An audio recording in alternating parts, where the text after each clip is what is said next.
you knowing, I've come to watch your flowers growing. I've also come to make some sausages.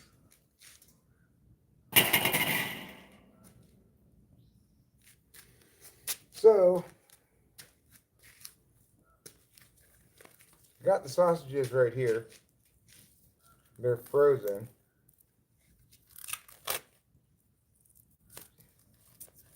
But this was mostly a big pile of small sticks. Just have a couple pieces of sizable chunks of wood in there, so I don't expect the fire to last a super long time. I get them on over here and start just like meow with the lid on. Alright, that's a good start. So, I don't know if you read the title, but it's dinner and a show, and now I've lowered the prices. It's totally free. Yes, that's right. You too can be amazed by Eric. What he says, his ways, the way he looks, everything for free. Simply tune in now to your local broadcast station.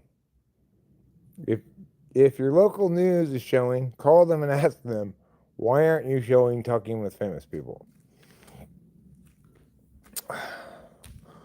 So anyway, if you're one of the many people who apparently cannot find their way here, don't be alarmed. You're not alone.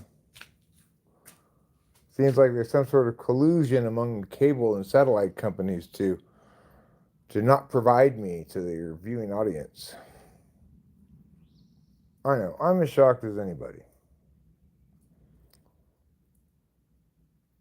But shock and dismay don't get nothing but hay. You know the old saying.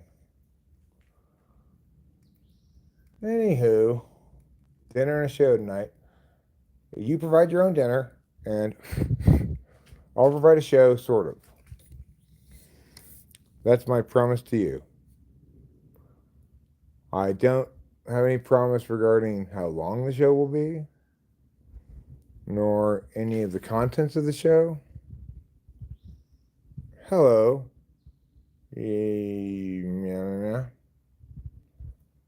Shapalova. Hi, Archdoman. How's it going? Today, I'm offering you dinner and a show. Bring your own dinner. You provide your own dinner at home. I'll take credit for it. I kind of wish I had moved this a little further away from the house. I don't want to get the house all smoked. Hot. It's almost too hot to be moving it, though. We're just going to put those there and let them sizzle away. These 3 sausages are my best friends. This one's Tom, and this one's Ben. This one's name I can't recall, because he's a dick. So fuck y'all. Hi, birthday boy Jesse Brown. Tung tung tumg sahur. Chris says, long time no see, friend. Long time no see indeed. Such a long time that I don't even remember who you are. But, it's not your fault. That's really not my fault either. It's hard to remember the myriad people who come through here, come through the old live stream-a-roo. I'm sorry, Chris. Maybe it'll come to me over time. So we're queuing. We're living the all-American experience right now. I'm playing the adult male. Rachel's playing adult female. And our cats are playing the role of cat number 1 and cat number 2. We're pretending to be normal, Larry and Heidi Gardner. You'd feel right at home here at Normal Town. That's how normal we're being today. I've been doing a lot of yard work. Worked on the pond. I cleaned up the driveway. And the walkway over here, too. Also over here, too. but well, I could walk over there. Pants are falling down, unfortunately. It's my pesky high hip syndrome acting up again. So I took out the shop vac and I put the hose on the exhaust instead of suck, right? And I blew off the back patio. Look at that. Look how clean it looks. Wow.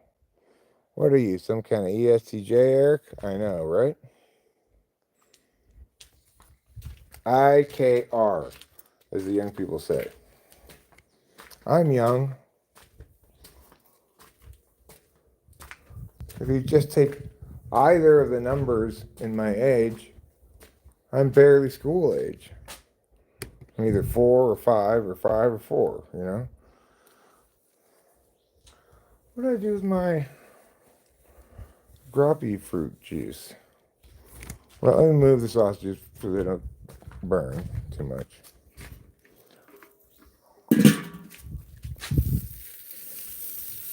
Oh, yeah. That's good. They're not burning. They're just sizzling.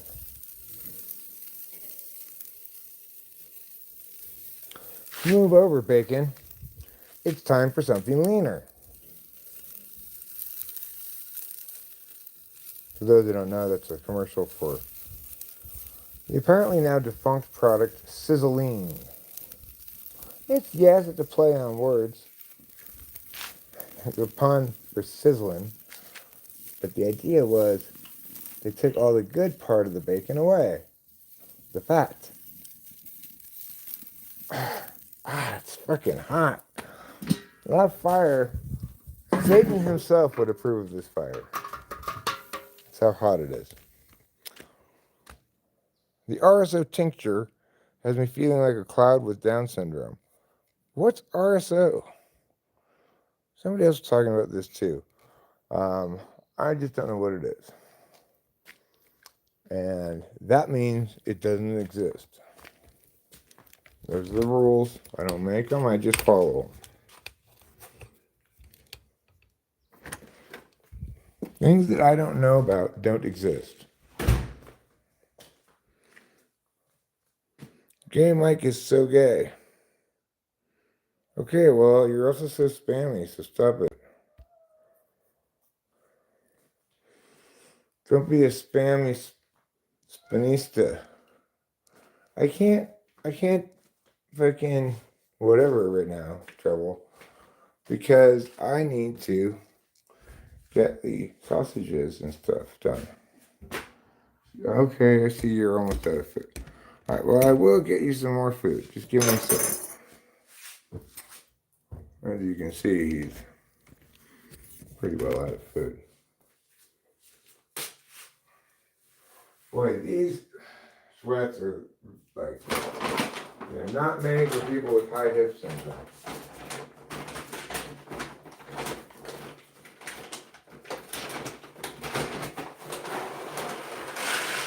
There you go.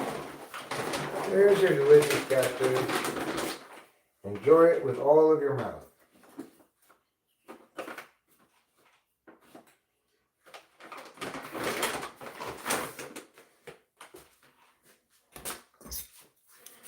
All right, let me get a couple of these plates.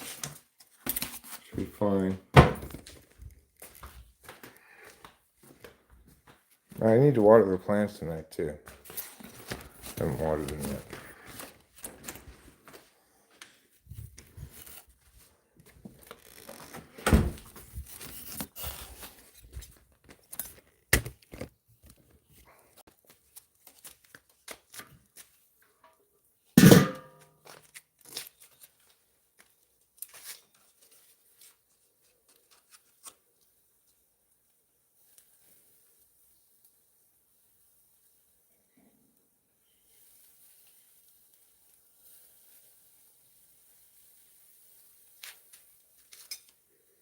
Because what we're going to do now, we're going to just slice it open like, yeah.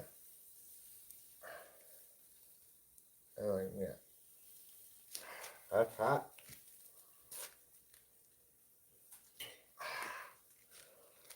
It's hot-blooded, 103. It burns my hands up. Woe is me.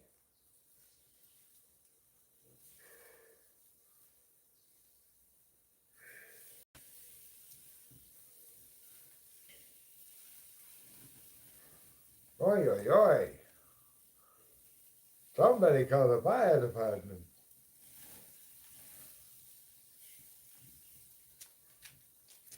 Okay, put this lid back on. Let those go for another second or two. While those cook on that side,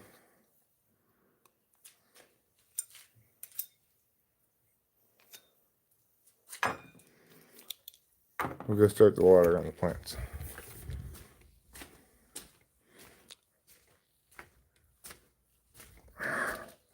All right, something has to be done about these horrible pants falling down all the time.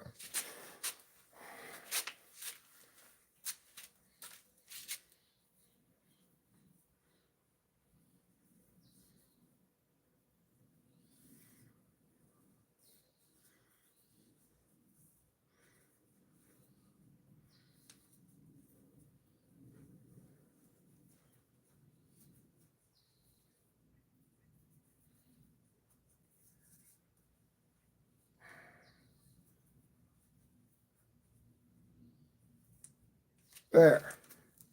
See that? That'll hold my pants up.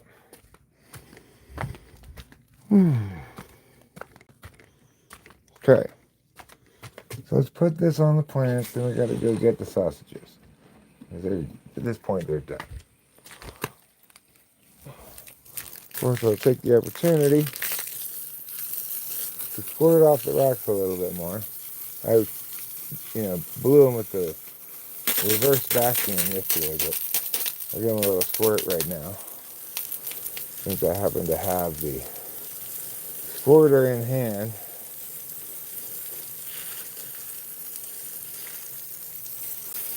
All right.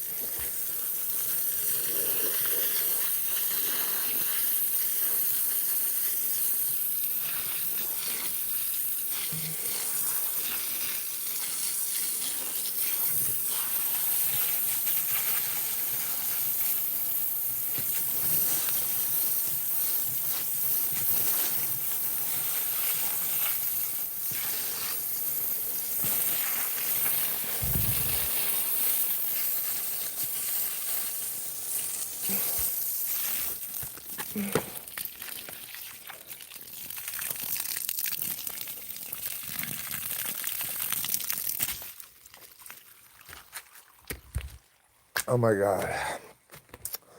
The water's so good.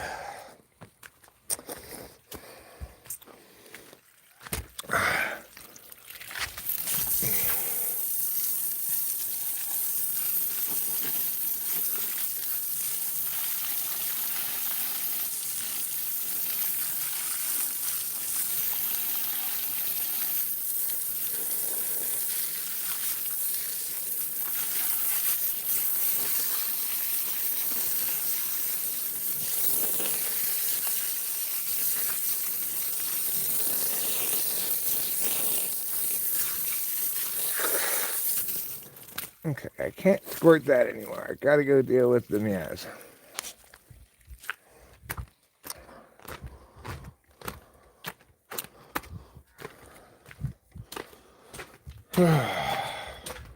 Hi there, salmon tender. Do you train salmon to do tricks? I hope they aren't burned. Oh no.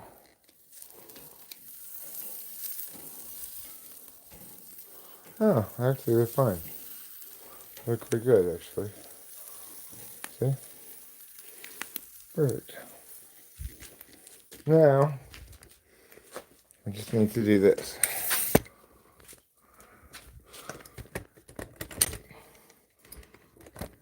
You stay here for a second.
Okay.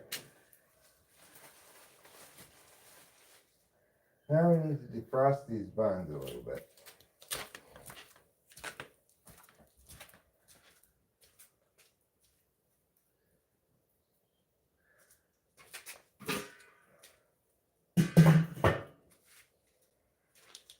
So let those buns defrost. I also want to sterilize this knife because it was before cutting some raw sausage.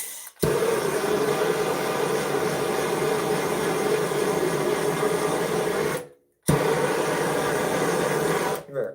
Now that's safe for cutting. And I'm going to cut these into smaller pieces.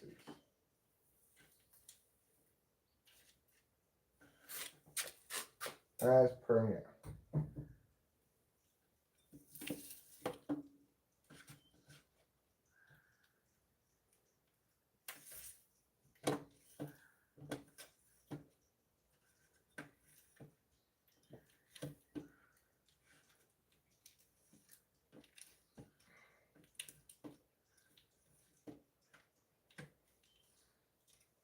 Like that.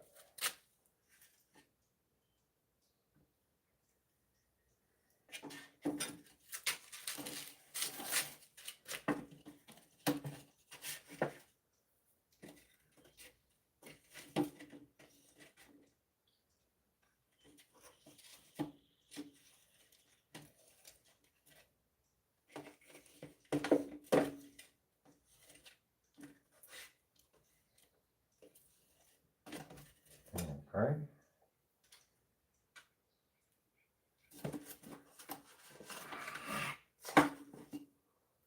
Okay.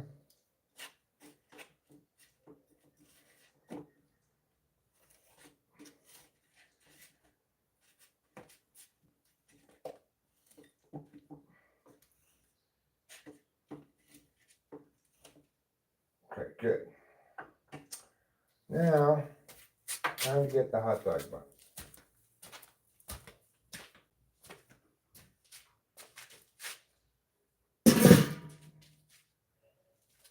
Hot! Woo! Oh, that's a hot potato, as they say in the movies.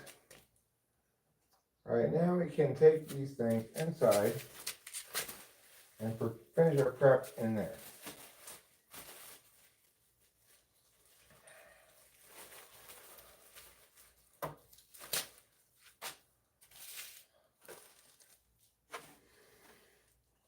Okay.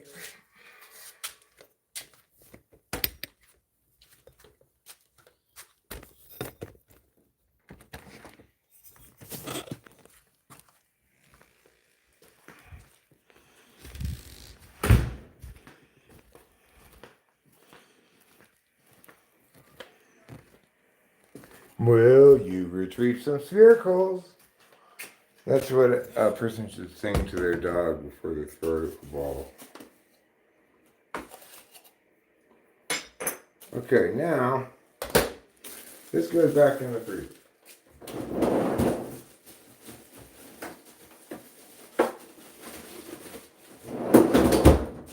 And we're going to get out this block of cheese that I got in lieu of a bunch of little square cheeses this past time.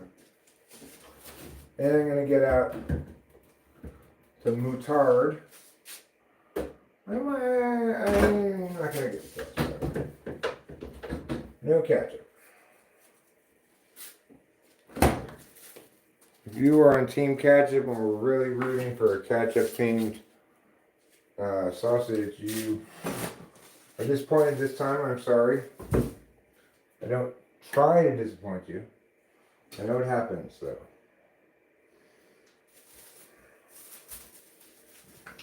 Okay, so for this next stage, we're going to shave a little bit of cheese off of this big block of cheese.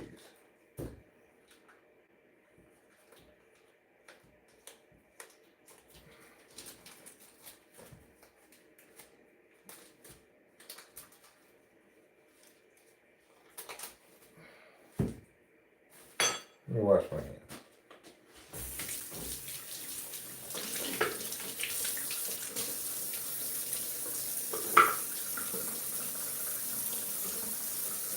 Well, I got quite a bit of ponding done today, but it ended up being quite a bit more digging, trying to kind of diagonal out the sides of the largest pool down there to make it more feasible to put concrete.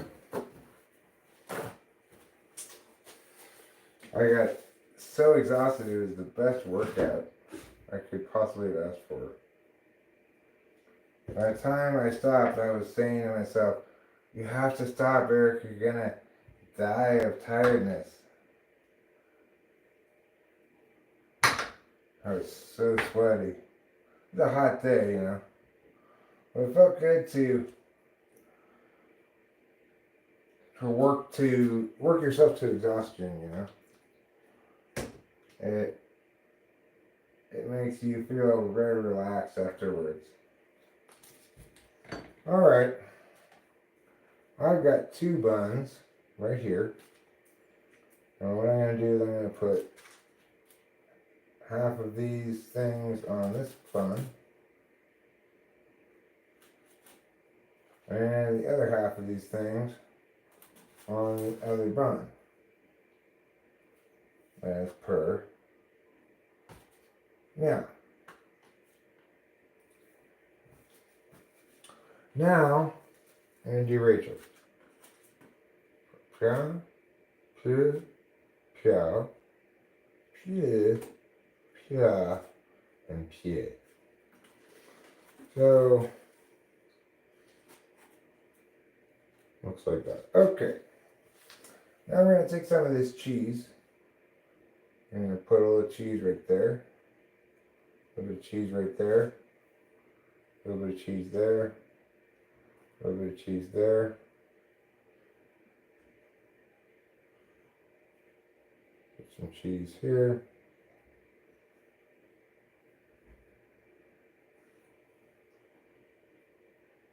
And then a little bit more cheese here, here, here, and here. Okay. So now that we have sausaged and cheesed our buns, we can proceed to the next step in making of sausage sandwiches. Director's cut. I'm going to use this saran wrap to wrap up this cheesy rascal so that it doesn't go bad between now and the next time I require its dairy-based sustenance.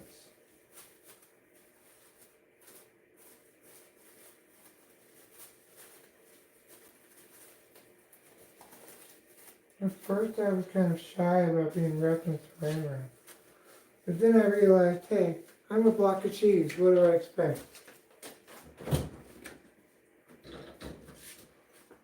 Alright, next we're going to add the one and only sauce that we'll be including in tonight's dinner. The only sauce we need, mustard.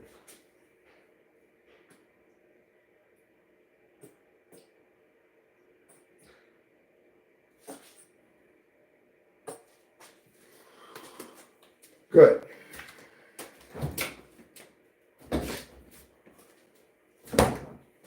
Now, for Rachel's plate, but not mine, I'm going to wipe it up and I'm going to put this on top of a paper towel to make it look a little nicer. Obviously, I don't care how mine looks, but I want the food to have the best chance of being evaluated on its merits, I guess.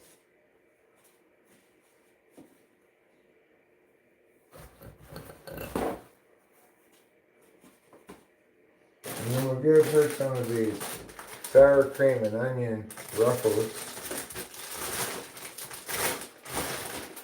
as per now.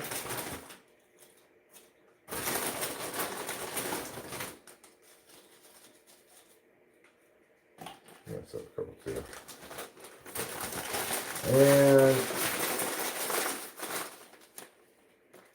we got her a beverage. Instead of asking her what she wants, I'm just gonna go with a classic, surefire winner, ice cold Coke.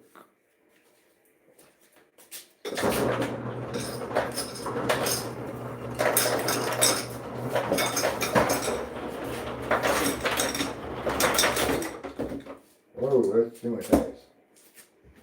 That's more ice than you can shake a stick at. That's fine, because I will use the excess ice in this glass to provide ice for my glass.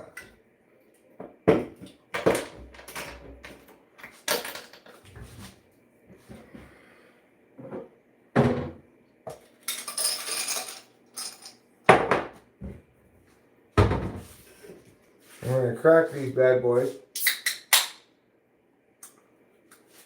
Not much of a sizzle.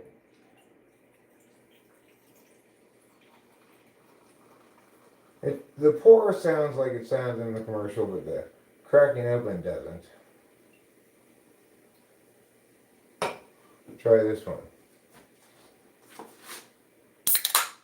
Probably give me a little bit more of a gaseous release.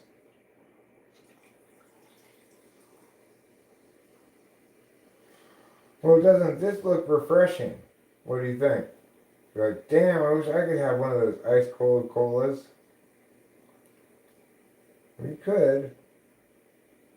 All you need is ice and Coke and glasses. Alright, well, there's a little bit extra Coke. That one's cash, that's good. This one, excellent. Excellent, excellent.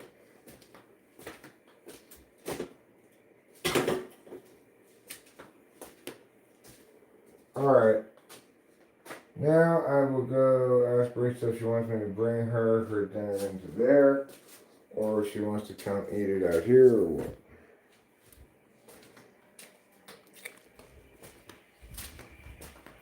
Gotta move the water.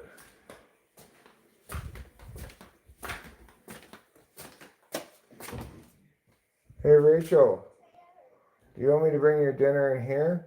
I'll bring it in, I'll get it. Okay, cool. It's on the counter. She's gonna get it herself. That's nice. I don't have to take it in there. I can just take my dinner over there. I'm gonna first take the Coke.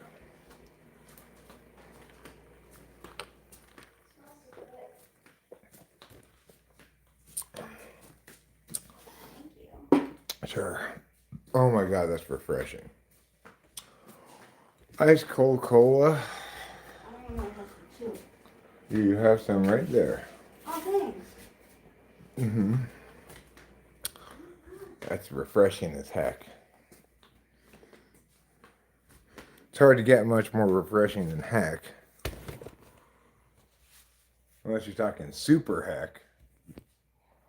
Alright, well, I'm gonna have to get the mouse. Then I can pull it up on the big screen.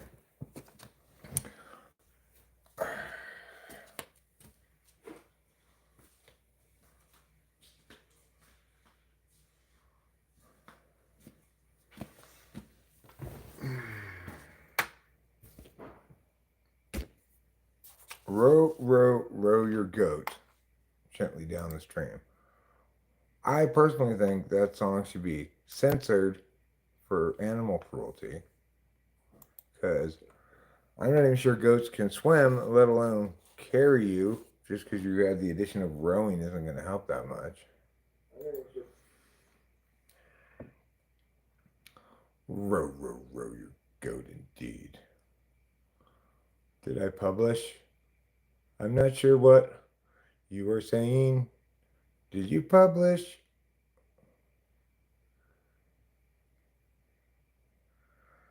Show media, I don't think you're an INFJ. I feel quite confident that you're not. I didn't type you INFJ, did I?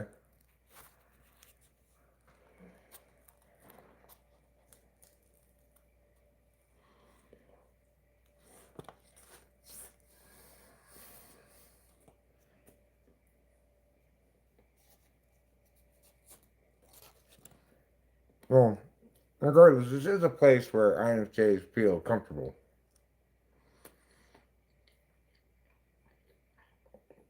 I, like them, am very not physical.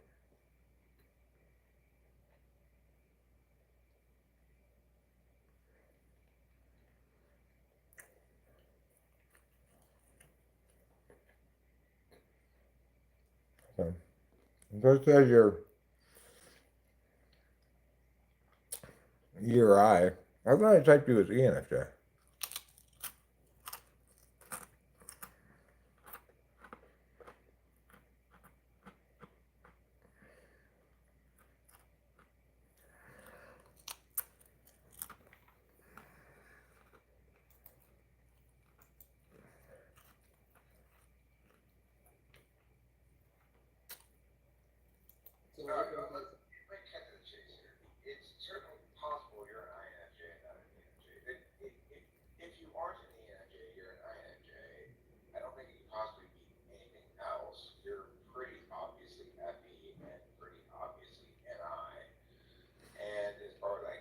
Okay, got it. So what happened is I typed you ENFJ. You didn't like that typing. You came back to another typing. And I conceded that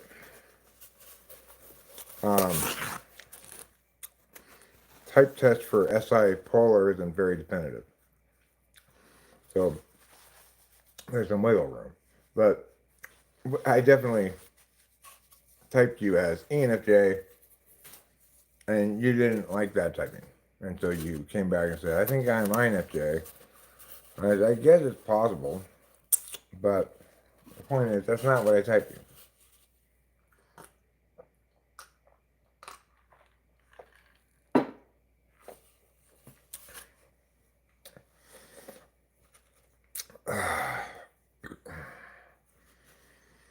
Oh my god, that soda is so refreshing.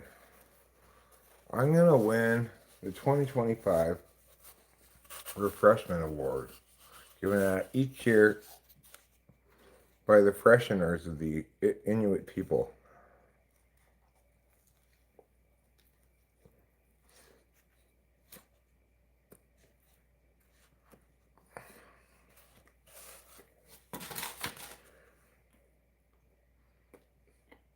Pretty good. I gotta move the water. I keep forgetting about it.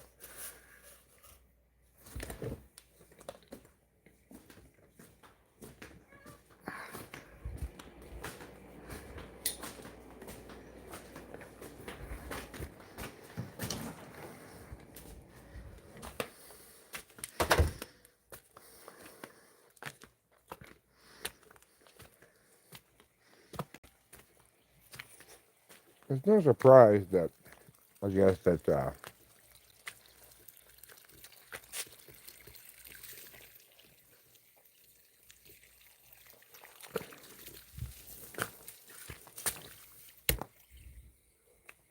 channel's not like a huge sensation or whatever.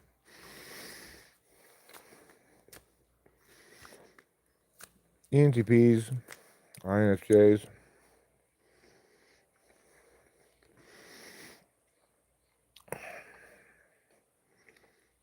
they represent the extreme end of the skewing in favor of communication over actuality.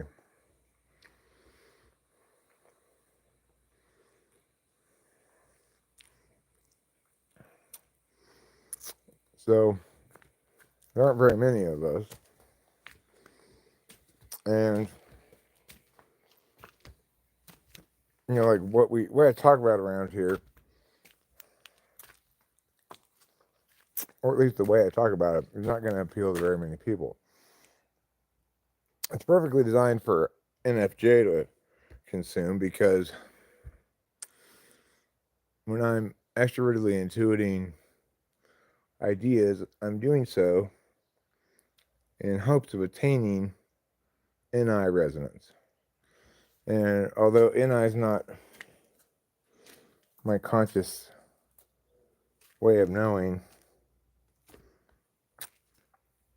it's nevertheless the case that I'm throwing to that kind of receiver more than I'm throwing to an SI type of receiver, because I'm not talking about particular experiences very much. More, I'm talking about abstract ideas.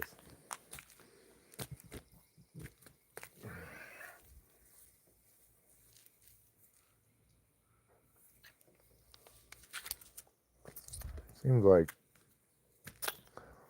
got most of the way down, but let me put it down there. Make sure it gets all down there.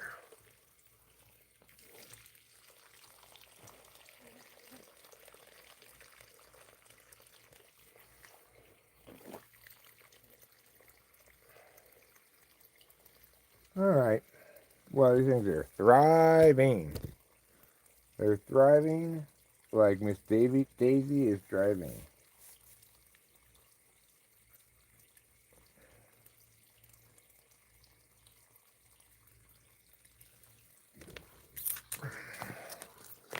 I don't have any concerns about their health and well-being.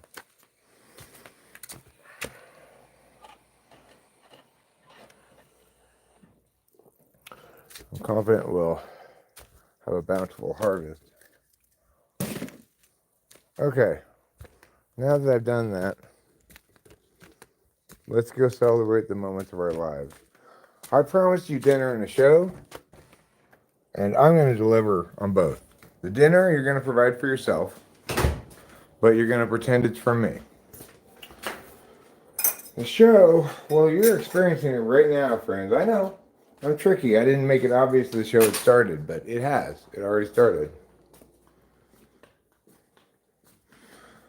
And it's already the best show you've ever seen, which is pretty cool.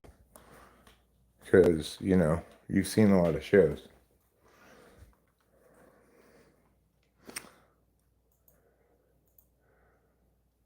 Let's see here. So on the laptop, YouTube started popping out this app when you want to play certain things.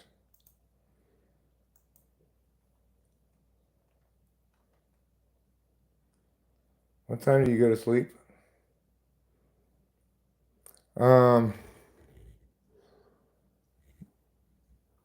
Depends, you know, maybe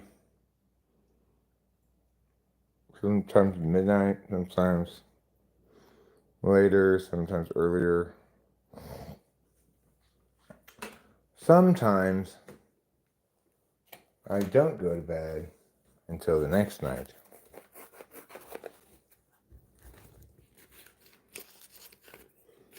Those times are called staying up too much.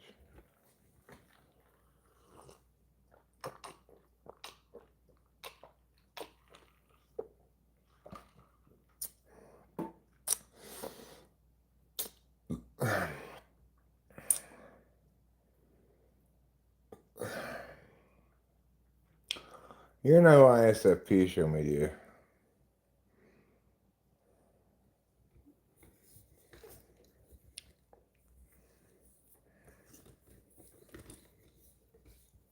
I think you are too gregarious to be an ISFP. The progenitor of the House of People, a West African ethnic group, was said to be the Prince of Baghdad. He fled from his homeland and married an African queen. Well, then what happened? Did he get in a sword fight?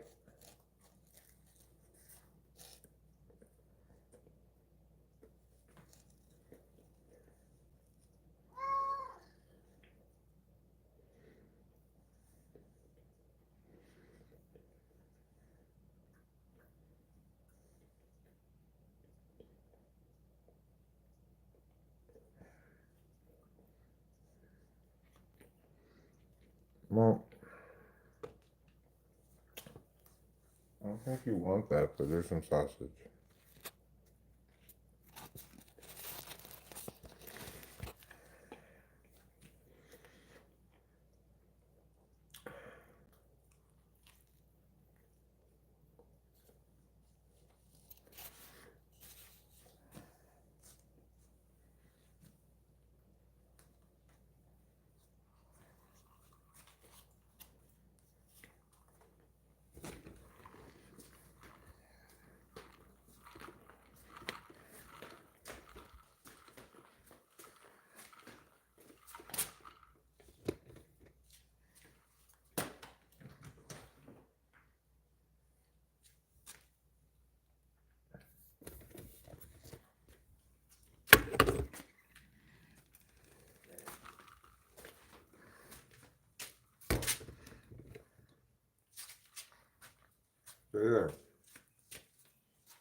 whatever you do not fall over.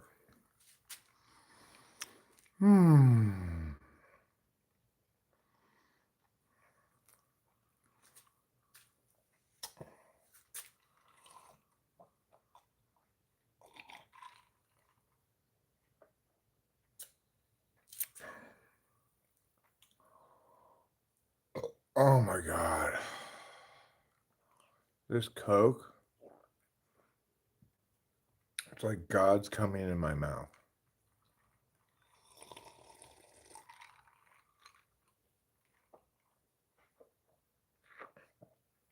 Oh, this is the best drink I've ever drank in my whole life.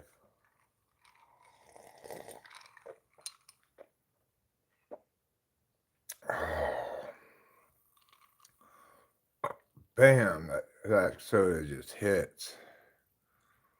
Oh, oh yeah.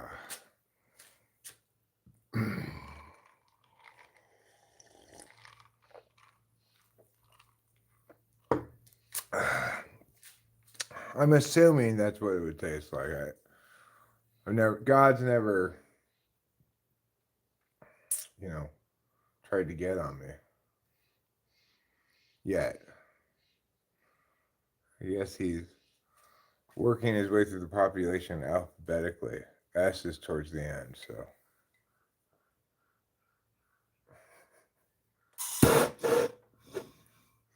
Don't worry, Eric. It's me, your heavenly Father. Okay, but it seems weird. Just put your mouth on it.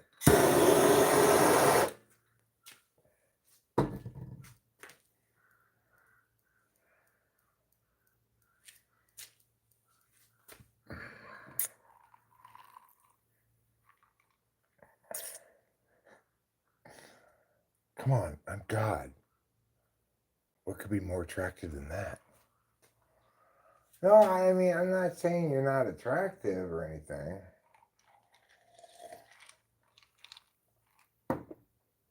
I mean, if you're into the whole old man with a huge white beard and white robes look, you've got to be the absolute sexiest instance of that. No problem. But like a lot of people, that's not really what I'm into.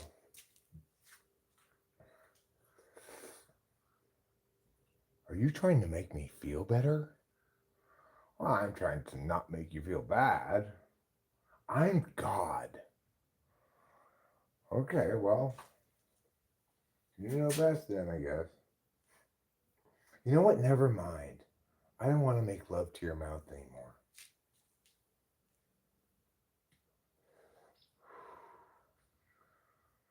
I know who you are, Kim. You're the pink-haired girl.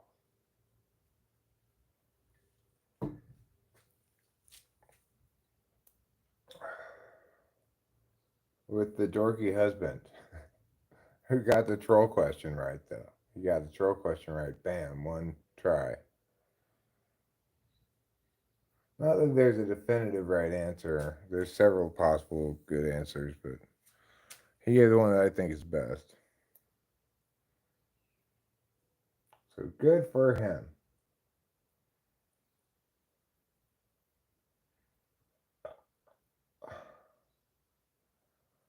It's my understanding that based on certain criteria, we can all be whatever type we choose. Not true. Based on the need for survival and based on the need to assimilate to the environmental factors. I mean, it is true that a person might present a certain affect for reasons other than that's who they authentically are. But that's not how we understand personality anyway. Personality and affect are different things. Personality, your personality type indicates how you pay attention reflexively. Just as people are right-handed or left-handed, they're either action and deliberation or their interface and knowledge. Could be deliberation action, or knowledge interface. But the point is, they're either configured intentionally to habitually deal with things through a frame of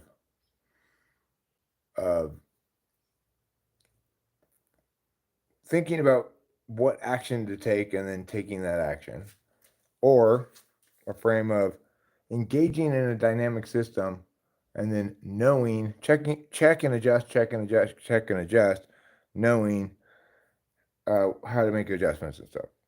So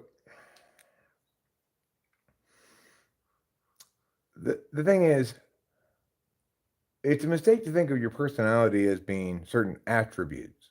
Instead, it's a way of being attentionally that prioritizes one of a finite number of ways of paying attention. And probably for the same reason that people have handedness, if you want to articulate some kind of a reason for it, uh, is that it's impossible to thrive as if you're mediocre everything. So it's also the case that there are only so many channels that you can fill attentionally. Some things you can do concurrently, and others are exclusive of one another. So I'm an extroverted intuitor, which means my dominant function is to ideate or talk, whatever you want to call it. It's to put information on the external metaphysical field. What personality type is around here, anyway, in defensible typology, it's really an explanation of human consciousness and the different ways in which it manifests. It provides a currency in which we can measure or understand what it means to say attention being paid, which is time. Like, how many hours a day do I spend live streaming and just talking out ideas like this? Many, many hours. Because why? It's how I be, and it's my most absolute value. So it's an end in itself. I don't need it to produce any other outcomes. For it to be appealing to me and satisfying. Um, and this is not something that I can change, right? Or anybody could change. Like, I might try to apply myself for some stretch of time to make the YouTube channel make money or something, but without some kind of external structured policing of me in some regard, like it's actually a job, um, I just invariably revert to my old ways because my nature is to not do the same thing over and over again, not figure out what works and then repeat ad nauseum. It's instead to do what I feel like with my ideation. And I don't, one of the best recommendations you can get for how to succeed at YouTube is look at your analytics, figure out what title did best, figure out what thumbs did best, and then just upload your videos with basically the same title, all of them with basically the same title, the one that works really well, and with variations of the same thumb. And then you put whatever you want in the content, but that's the recommendation.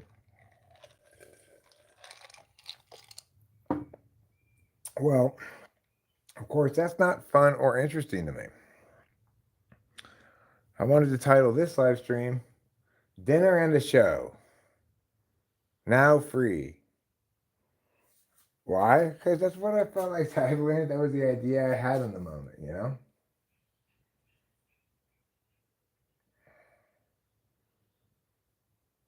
Yeah, I don't know who she is. Some lady, I would say, is my best guess.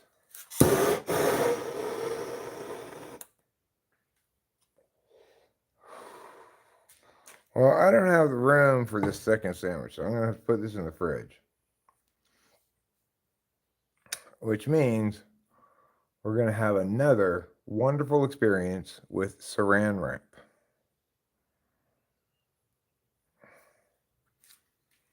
Should have named it Puby Dooby Doo.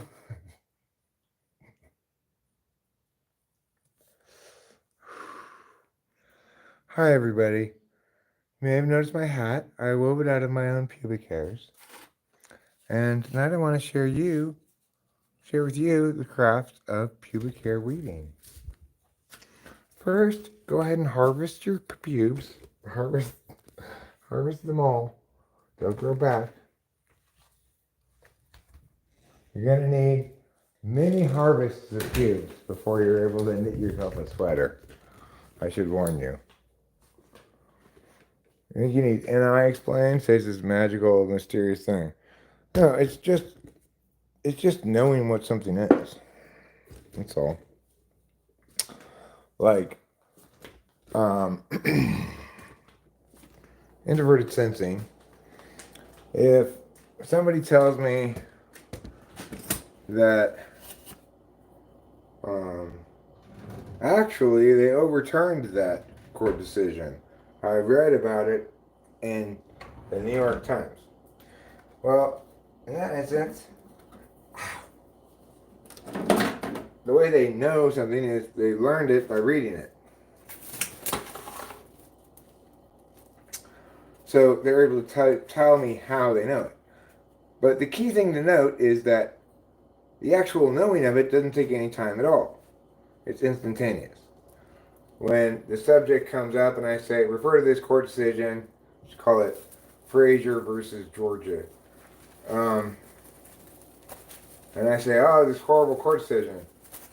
Because I'm not up to date on my news of the court decision, I didn't realize it's been overturned. This guy's correcting me and saying, well, they overturned that. But as soon as he hears me say the wrong thing, he immediately, instantly knows that it's wrong because he remembers it. Intuition is just instantly knowing something, but there's no explanation as to how you know it. Because it's just recognition of identity. So, at its most basic level, introverted intuition is shape constancy. Shape constancy is the ability to know that this is a cone, whether you look at it like this angle, this angle, this angle, you know it's still a cone. There's a developmental phase for little babies that includes acquiring object permanence, which is the assumption that things stay where you put them until you come back, right? And when babies acquire object permanence, they're no longer amused by peekaboo. There's also something called shape constancy, before which if you show a baby the same thing from a different angle, it will think it's a different thing. And then people develop shape constancy and object permanence, and those are the infantile expressions of NI and SI respectively. So it's not magical introverted intuition. It just knows without a good explanation. An NI person might try to express a reason why they know this, but the bottom line is the things that one appropriately knows with introverted intuition are holistic pieces of knowledge that aren't reducible. They can't really be validated. So I know that Goodness Gracious by Baby No Money and Young Gravy, I think he's in it too, is a great track. I know that because I'm able to introvertedly intuit that it slaps. I'm not wrong about it. Sometimes, every once in a while, I'll think, oh, this has got a good chance of being a good song.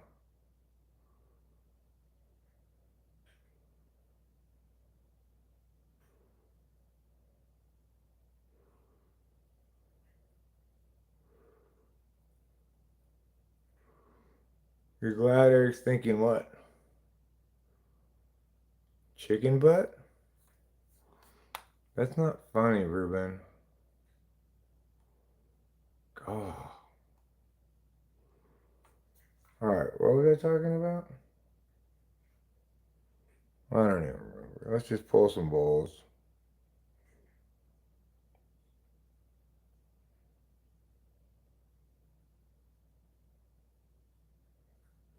Let's pull some bowls to celebrate the moments of our lives.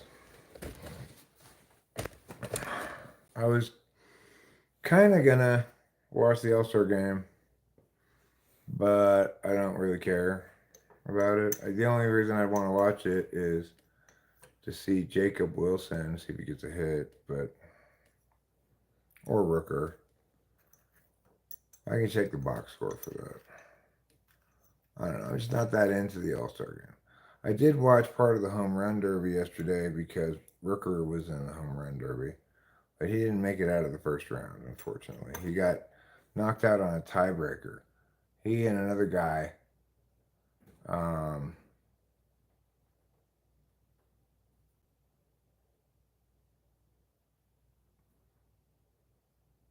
I think everybody here enjoys talking to you, and you always seem to have a queue of people waiting to talk to you on Discord.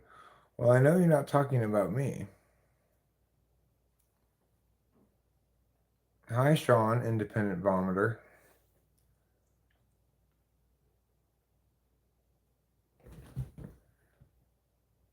You're all grown up. You can vomit by yourself, get it all into the toilet. You're a big boy now. Where, oh, where has my little torch gone? I've lost now both of my torches and also my lighters, of course, because of courses. I wonder where are my torches?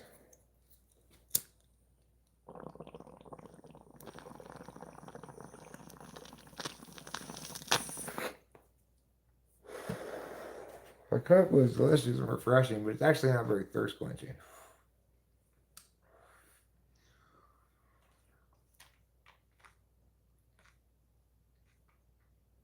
1994. That makes you 4 years older than my daughter.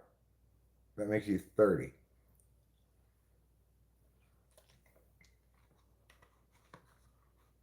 93. 5 years older than my daughter. My daughter was born in 98. She's 26 going on 27. So you must be 31 going on 32. Probably 32. Is that how old you are? Introverted intuition. Right. The thing to remember is that how it plays out depends on where it is in the stack. If you have introverted intuition in the first slot, as per an INFJ, then you are fundamentally a receiving type. You want to be in an environment that's conducive to the thing that you do. You receive stuff. You want to receive a lot of different ideas, and then you'll know about the various things you hear, whether or not it resonates or not. You could say whether it's true, correct, something like that, but it's you could just say it's your gut or your conclusion based on a totality of different elements, none of which is determinate, perhaps. And in other instances, introverted intuition can tell you this one thing is determinate. All these other things that might possibly be a problem are irrelevant. Like the example of this that I like to use is, let's say I go up to give a speech at a conference for uh, regional managers of 7-Elevens. Well, I think it was independently owned and operated. Regional manager for Chick-fil-A. Okay. So you got conference full of Chick-fil-A regional managers. I get up to give a speech. What I didn't realize is I was eating some asparagus before I got up to give my speech, and there's a huge piece of asparagus stuck right here on my face. And I get up there, I give my speech, I get down, I go back to my table where Rachel's sitting, and I go, I mean, I thought I delivered it well, but people kept giving me weird looks, and everybody seemed uncomfortable. I don't know. I don't know what was going on. It could be this spot on my tie. It could be maybe my zipper was down. Oh, it was down. Oh no. It could be my shoe was untied. Okay, so maybe it was that. Introvert intuition says, despite the fact that it could have been any number of 5 or 6 different things, what's the most relevant singular salient thing there is I've got this big piece of asparagus on my face. That's so odd and unusual that it's going to make everybody look at you weird and be like, what's going on here? And I, as a speech giver, have picked up on this odd vibe. That's also NI, right? FENI. I picked up on it, and so I know that something was amiss, but I'm not sure what, and I'm not sure why. Well, there's one very simple answer to the question. I had a huge piece of asparagus on my face the whole time I was giving the speech. Somebody who's anti-polar, they have a really hard time accepting that certain elements are determinate while others are just incidental. Even like in the example I said, yes, any of those things might have been a little bit of a problem, but it wouldn't have been enough to determine whether the speech went well or not. So if you're talking to ESTJs, for example, when Becky, this horrible woman Becky, horrible ENTP woman Becky, when she threatened to sue my dad because I talked about her online,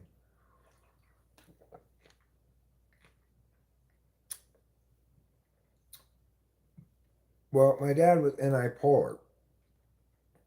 What was determinate in this matter, there were several things that were determinate that guaranteed that this woman could never conceivably sue my dad for anything. Number one, he wasn't the one doing the thing that she liability, right?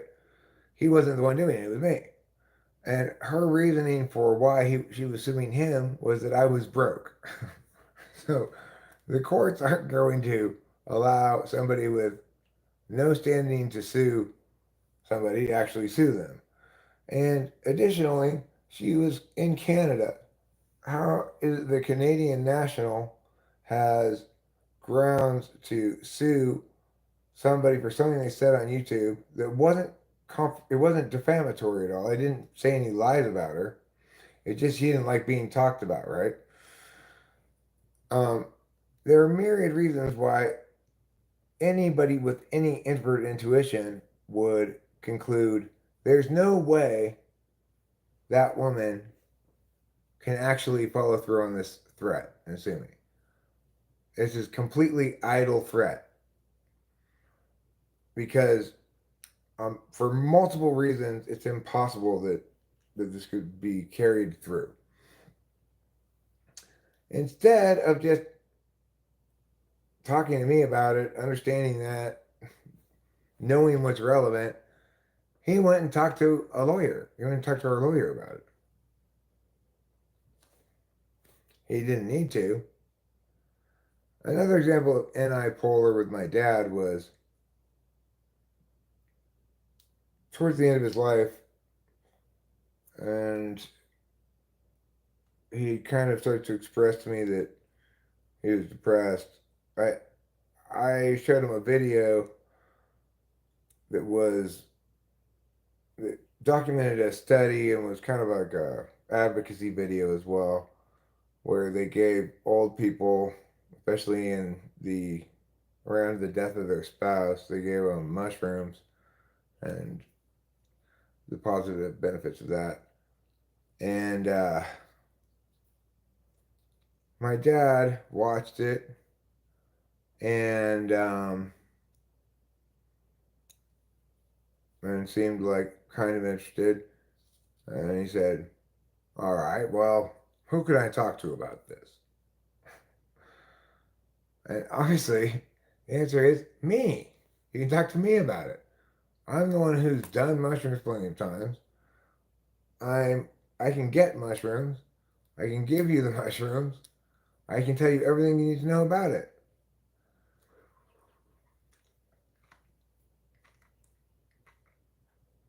But he wants some kind of expert, somebody with no letters after their name, because he doesn't have good grasp of what's relevant. Did I have a typing session? I had 3 typing sessions. Was that today or yesterday? I think it was maybe today. If so, I had a busy day.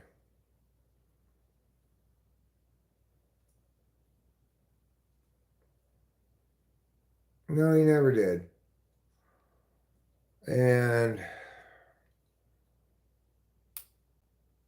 then he did finally go talk to a doctor about his depression, but it wasn't about mushrooms at all. That doctor prescribed him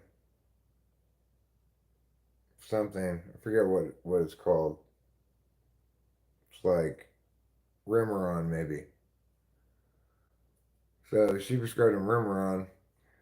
I went in there saying he needs to be prescribed, in my opinion, Klonopin, because what he really needs is a very good night's sleep. He's broken his ribs, he's in pain, and he needs to get a good night's sleep. Of course, the doctor didn't listen to me. She said, "That's not how I practice medicine." I'm like, okay. She said that it increases the likelihood of falls in the elderly. Well, he already had fallen, and the point of it was so that he could sleep, you know? If he really needed help when he got up in the night after, because he was on Klonopin, I could have gotten up and helped him. Anyway, the lady didn't listen to me. She prescribed Remeron, whatever it's called. And it was less than a week after that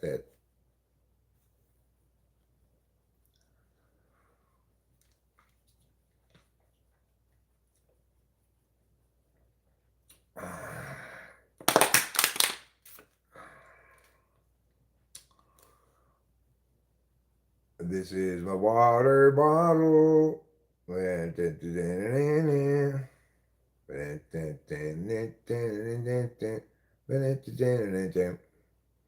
It's a Tom Layer song.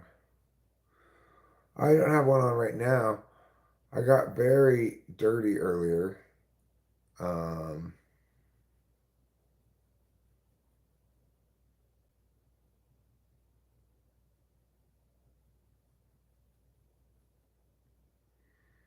it's some sort of fuzzy idea of success or completeness or wholeness. So, y'all, are you feeling angst? Well, I do kind of want to go outside and look at the progress I made on the pond. I did pour a little bit of concrete, and I kind of realized, all right, I need to make sure I've got the other surfaces that I'm going to mess with prepped before I pour any more concrete, because if I pour some and then I say, okay, now I'm going to do this area, then as I start digging, it gets dirt all over it, and So I did a lot of digging today. I dug like Dig Dug digs when he's trying to get away from a falling rock. Truckers don't live clean lives. Sounds like part of a lyric to a country song. You can't ADHD concrete work? Watch me. It requires a certain amount of TE, especially since I'm trying to concrete up like straight walls ideally, but I'm having to slant them.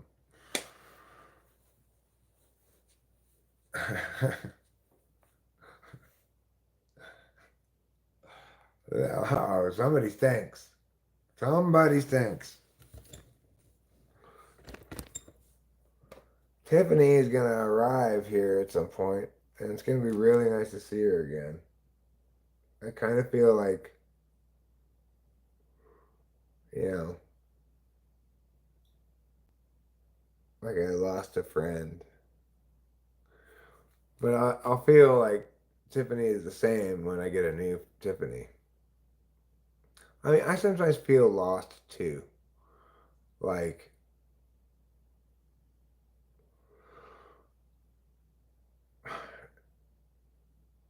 can't I just figure it out? Like, what I want to do, how I'm going to do.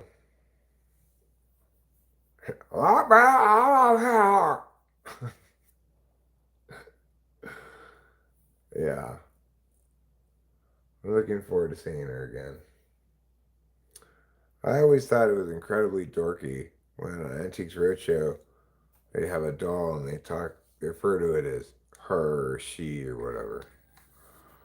I don't want to analyze your ramblings, show me, yeah. I'm sure they're fine and amblings, but they're sure me, yeah.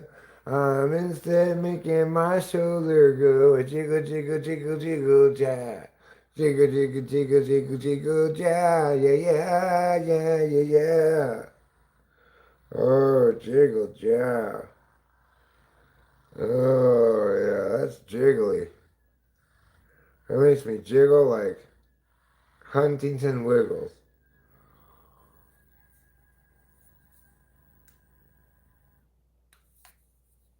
No, she's not destined to lose it again. I think she's going to avoid going out in the snow. The reason she lost it, I'm convinced, is that plastic, it gets brittle when it gets cold. You just smell like a show media to me. You know, it is an off-brand imitation of Barbie's little sister, whose name is, I forget, but Rachel knew this. I don't know how she knew it. And she's like, no, that's not Tiffany. Tiffany's off-brand one.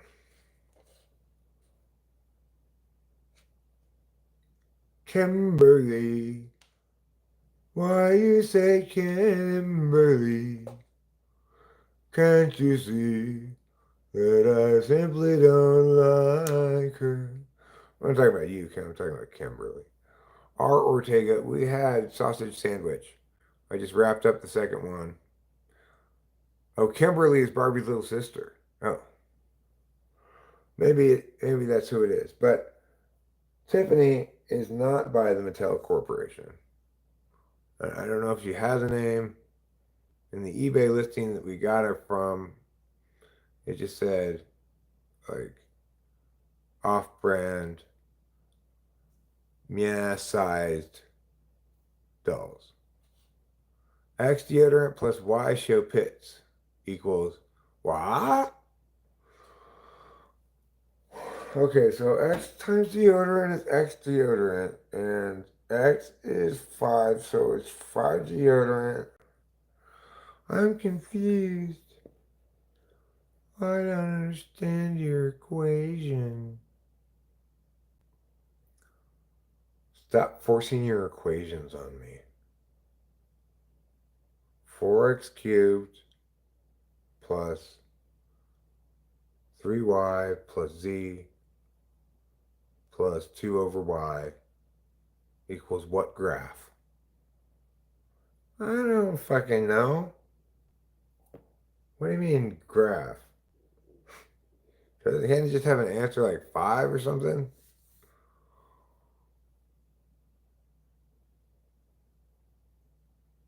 How do ENFPs utilize TI when they do? Well, I don't think they do.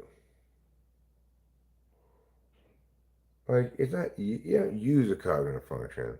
You know, you pay attention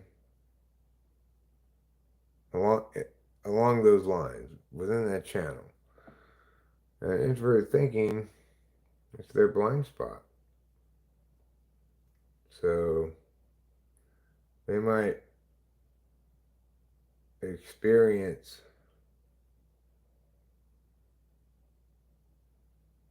wrongness like, oh, I thought I read this document. I thought I understood what it meant. It was some kind of legal document. But I guess I just didn't understand it or couldn't figure it out.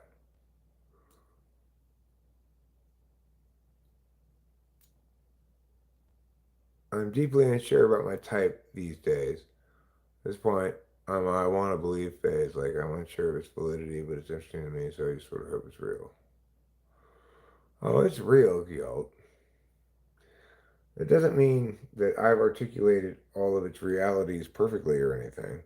There may be some things I say about it that turn out to be wrong, but that gets decreasingly likely the longer I am working with these ideas because at this point, anything that's not withstood scrutiny has been excised from my explanations. Didn't I tell you to think of the world in archetypes? I don't. Did I tell you that? That doesn't sound like something I would say. It's easy to be TI polar and function normally in life. You're not. You're just not prioritizing black and white thinking, correct, incorrect. You're prioritizing pluralism and cooperation and compromise and stuff.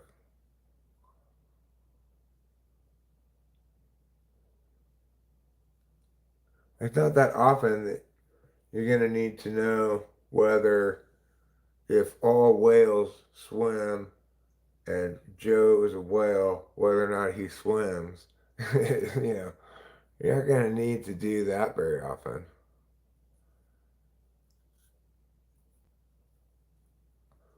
I don't really dig the archetype thing because there's, I see the tendency to provide NI resonant stuff as a replacement, a totally inadequate substitute for an actual explanation. And I see the talking about the different types of archetypes and romanticizing certain kinds of way paying attention. It's bad because it gives a normative aspect to cognitive functions that it shouldn't have, and it's one of the reasons why cognitive functions is superior to like Big Five. Every type is equally good and equally desirable to be, and if I'd be fine with this kind of NI archetypal approach to describing the types, provided it was focused on the deficit areas of each type rather than the strengths. I'd like to see everybody. Wait, really? Now, okay. Well, now I gotta watch the game. I wanted to watch it, but then I just was like, whatevs.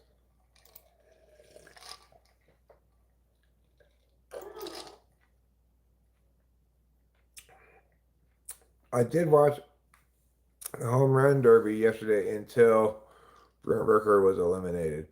He didn't make the second round based on a tiebreaker. He had 17, the other guy had 17, but the other guy had a longer home run, so he had the longest of the two people. SpaceX Dragon returns to Earth. How wonderful. Sleeping felon found packing two guns. Heavens to Betsy. Somebody who's technically forfeited their gun rights, exercising their gun rights? How horrible. What ridiculous. How little must be going on if the local news has that as like a highlight thing coming up. Some guy was sleeping somewhere and the cops harassed him and they found a couple guns on him. It turns out he had a criminal record too. How is that news? How? Why? What were the cops doing searching him in the first place? He probably said, yes, I'm a felon. Probably felons have to let them search or something. I don't think it's right how felons, after they've been released from prison, there's an ongoing punishment that they give up certain rights. I think that's bullshit. Shouldn't be like that. Just ask Tim Howard. He is selling something in this commercial. I don't know what it is, but you should listen to him. He used to play goalie for the U.S. soccer team. Speeding catches up with you. Was that a don't drive too fast public service announcement? How weird. What in the world? Who in the world thinks it's a good idea to spend taxpayer money telling people don't drive too fast? Who thinks that? Like, oh, if somebody came to your house and said, would you like to contribute $20 for an ad campaign encouraging people not to drive too fast, would you give the $20? I certainly would not. Because the kind of people who drive too fast are not going to be swayed by an ad campaign. You know, they're like road ragers. Let's go, Rooker. Let's go, Rook. Oh, he didn't get that one.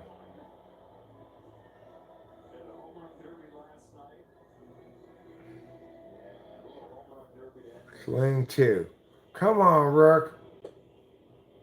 Park this one in the outfield seats. That one's probably gone. Let's see. Yeah, that's gone. Good job, Rooker. Good job. Rooker the cooker. Take him to the brooker. And you just take that pitch and you wait for your pitch. There you go. That's gone. That is Gone gone. He got 2 home runs in his 3 swings. That's pretty good. Pretty good.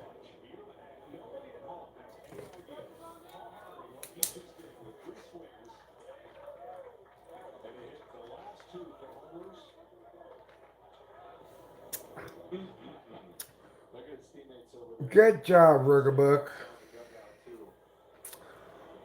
I'm proud of you. I'm so proud of you.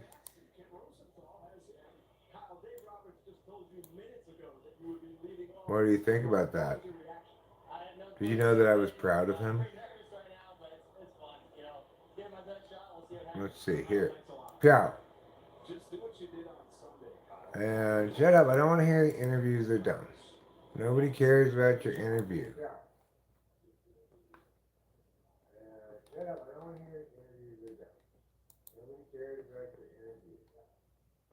Exactly what that guy said. I love cocaine. Yes, I do. It goes in my brain. Yes, it does. It's a fun and shame. Yes, it is that I can't meow meow.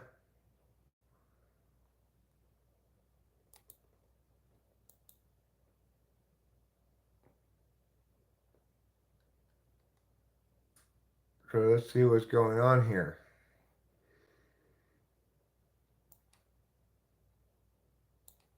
Mark Banks loves cocaine. And I believe cocaine loves you too. If you ask me, there's probably a link between affect and type, but I wouldn't bank on a guess from physicality alone.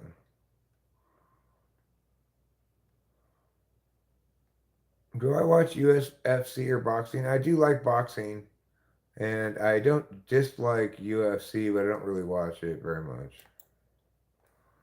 It can be a little bit like makes you go, oh, stop hitting him.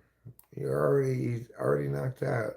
You know, sometimes they knock him out on the old ground and pound, and the ref doesn't get in there quite as quick as he'd like. It's a little brutal. Let's see. Hey, you got your timeout. If only it came with cocaine. He's doing it just little enough that I don't feel it's necessary. Yes. Yeah. Well, I thought it was ESTJ. You thought what was ESTJ? Please read this also WSG. The Indiana Mapper. Well,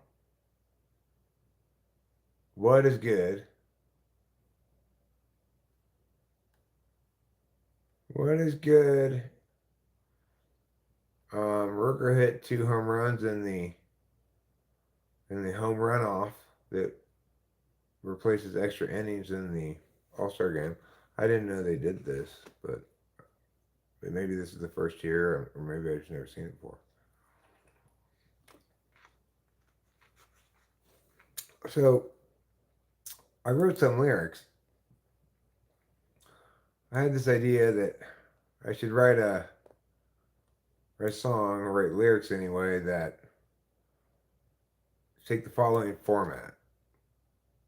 Like it's one person, the guy presumably is singing to his woman. It's about basically why they should break up. And the idea is that it's designed to demonstrate cognitive function conflicts. So I'll read the lyrics to you. Keep in mind, this has nothing to do with me or my life at all. This is me purposely trying to write the kind of song that, or the kind of lyrics that might resonate with most people, and people might like the lyrics to me, you know? It says, I try to be right. You want a real solution. I can't sleep at night. For you, there's no confusion. Don't know what I want. There's a list of goals you got. And I'm not sure what that one is going to be. At first, there were sparks and our passion was true, but there's no common ground between me and you. And now we just fight, try to fix one another, and cover the same ground that we've already covered. I bought a cool hat. You think it's whack. I see what's relevant. You trust experience. And when I can't explain the things that I intuit, you voice abject disdain because I cannot prove it. So those are the lyrics I have right now. And maybe I'll write a song with those lyrics. I could improve them. It's kind of a first draft of them. But let's see how we're doing here. Okay, Ruger got 2, Stowers got 1, or Rosarena got 1, Schwarber got 1, maybe 2 now. Let's see, he's got a third swing still.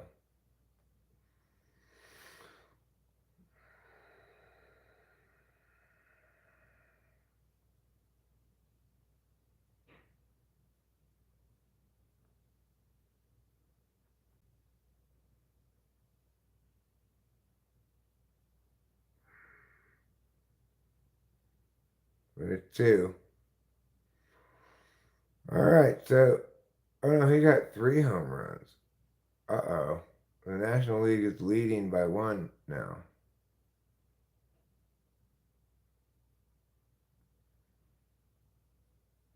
He got 3 home runs on 3 swings? You scoundrel. I wish you didn't do that. But oh well.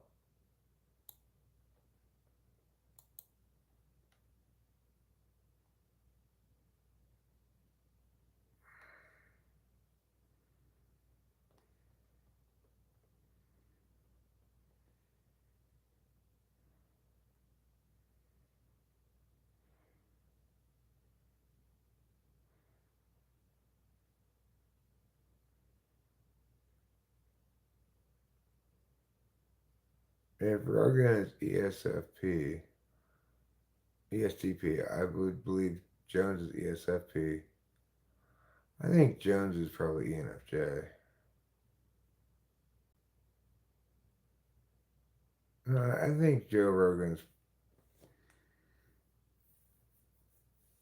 I don't know what he is. He's probably an ESTP, but I could be wrong.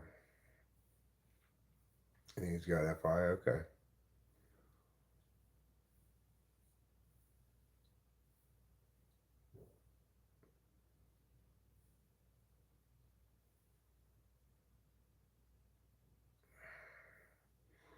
Come on, American League.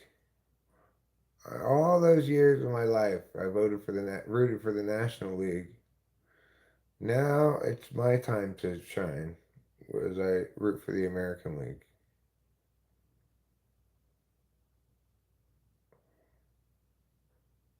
That's short. Is this guy an AL guy or an NL guy? This is an AL guy. Come on, AL guy, Aranda. You have to hit at least one home run, or the last guy doesn't even have to go up. Is that one out? Yes. Yes? Did that count? No, it didn't count. Oh.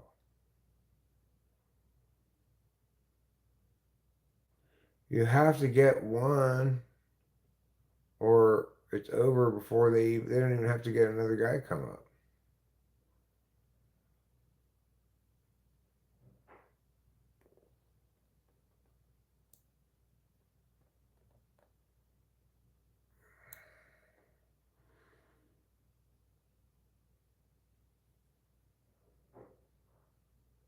That's not going to make it out. Oh, the NL wins. Oh. Fuck you, National League. Nobody likes National League. I used to be a big National League guy. I think I asked you over the phone.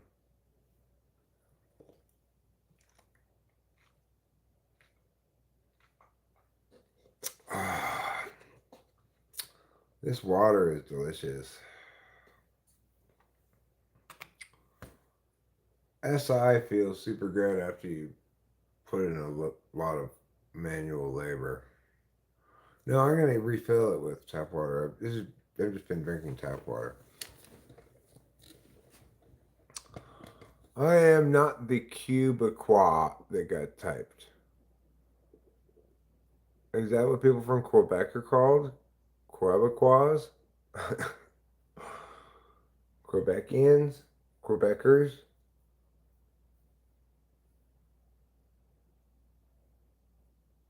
You're so tired? I'm so tired too.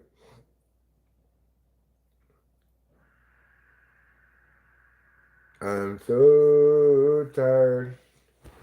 Because I was digging holes. I'm so tired. I want to find some moles.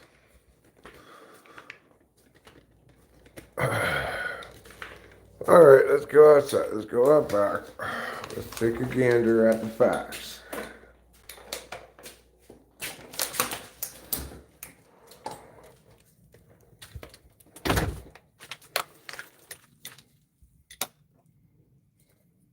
Eric, you aren't serious, are you? You're not going to walk down there with just your flip-flops on. It's okay, friends. I've modified this hillside somewhat to be kind of stair-esque. I've walked down here in my flip-flops plenty of times. But first, let's look at the plants since I brought my glasses.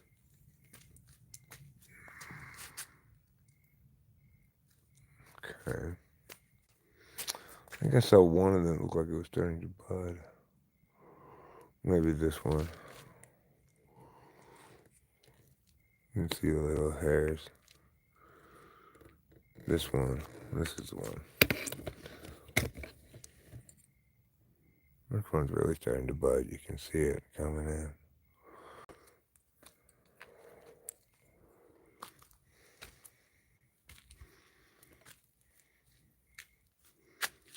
Get off of there, you bug. Nobody wants you buggy ways. Well, we've got a lot of verdant growth. If you like your foliage verdant, you're going to love this hedge. Oh, can I get my foliage verdant? Well, yeah, sure. One verdant foliage coming right up. Can I pronounce it foliage?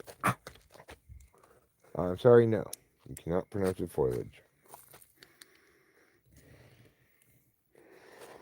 Alright. I put concrete a few places today. One of them is right there. One of them is down there. You can't even see because it got dirt on top of it. One of them is over there. I need to do this, which is also going to be the spillway. Like, if it gets too high, it's going to go out over there. I'm going to make a little escape ramp for it. And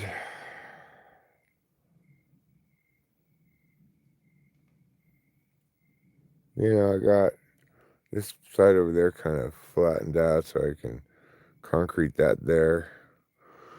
And then I will concrete in some rocks on top of a layer of concrete there to hold up that side of the hill. Same thing over there. So they don't get erosion. It's quite the production. I mean, really, I'm amazed that I've done as much as I have and what a big production it's turned into. It's a long way from having water in it still. But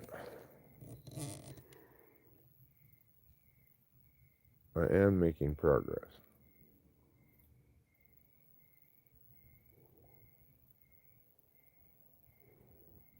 Oh, that needs to be down more.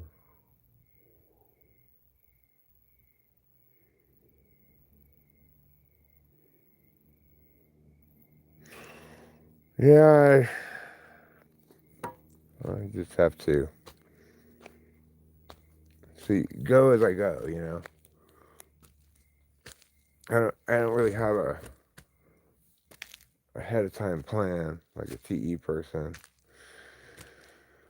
I just have various thoughts about possible TE concerns, like maybe I should do this first because it'll be easier to do the other thing. Should I do this first because those kind of questions are obviously on my mind somewhat. Because I'd like it to not be a fiasco. If it turns into a fiasco, well, it wouldn't be the first time Eric did something stupid. But if it does turn into a fiasco, then I'm just going to have to take out all that concrete that I put in. Or like break it up and bury it. So let's hope it doesn't turn out to be a fiasco. Was my cousin's only cousin in relation to me? That's right, it's me, Ruben R. Oh, Ruben R. In some way, aren't you everybody's cousin?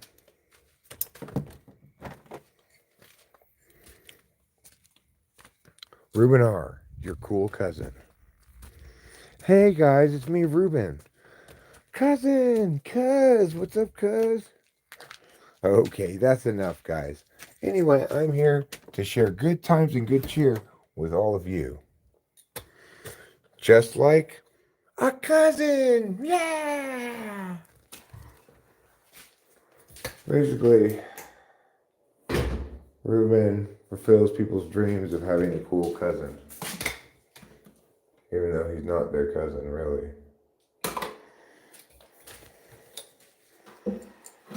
Real cousins are far and few between in this world.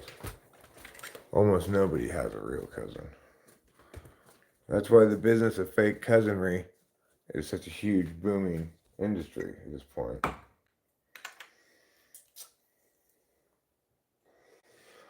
Everybody wants a cousin, but not everyone has mom or dad with siblings, and that's no fun.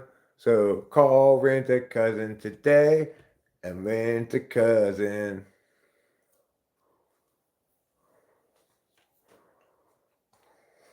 Hey, cuz, I brought those paper plates you probably want. Oh my god, dude, how did you know I was out of paper plates? What am I about to do? Oh, right. I think I'm going to get a beverage. But what kind of beverage? I've got 2 coffee cups over here that are just milling around, loitering, obstructing the public way. So they need to go into the kitchen where they belong. I'm going to deport them into the kitchen. Get out of here, you illegal cups. Get out of America.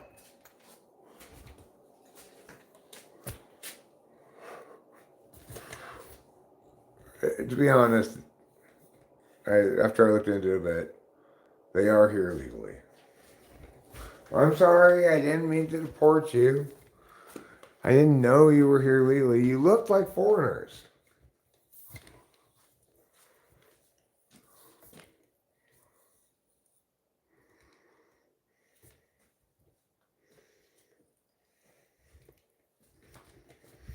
What's going on, Homo erectus?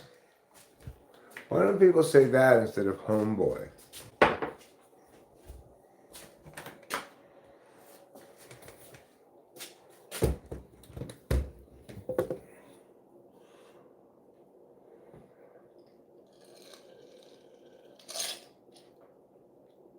You know that they discovered a Homo erectus on Uranus? It's true.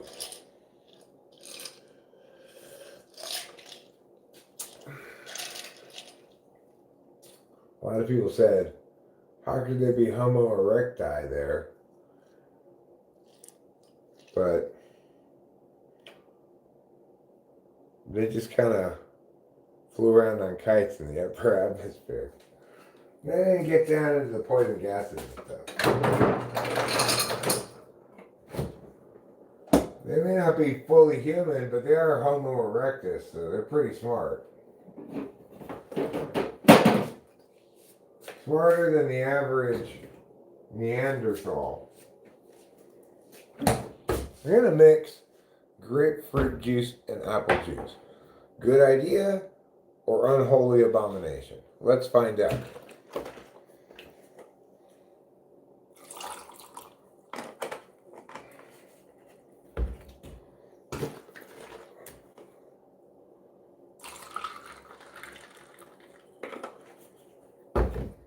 Let's see. I've never tried this before.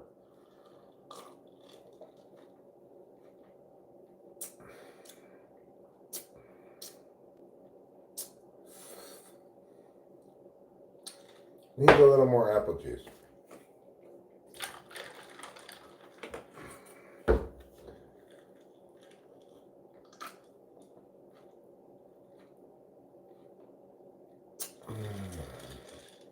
Oh man, that's good.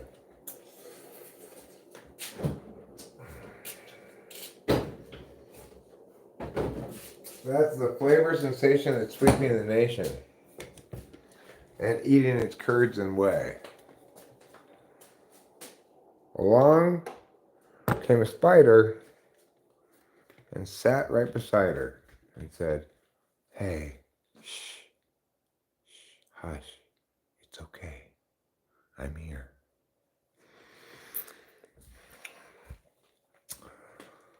To which little Miss Moffat said, "The fuck?"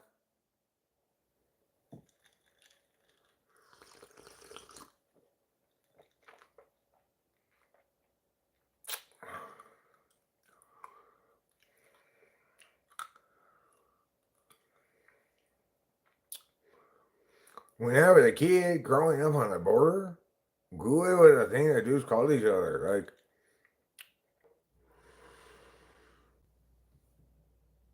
here I am again.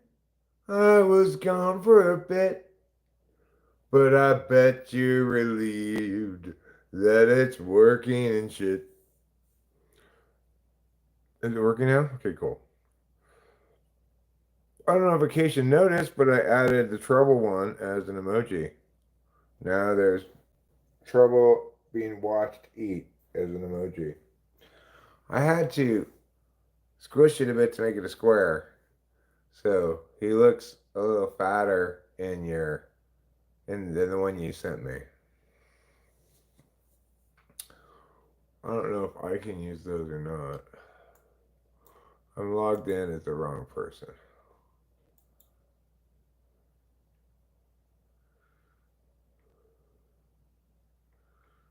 There.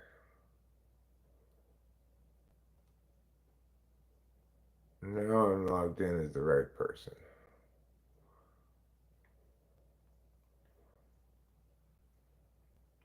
Pia and Pia. Okay. Hey, Tiger. Lucius Seneca. How you doing, Slugger?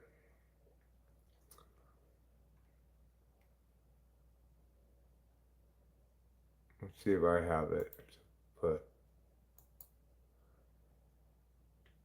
Where is he? Oh, there he is.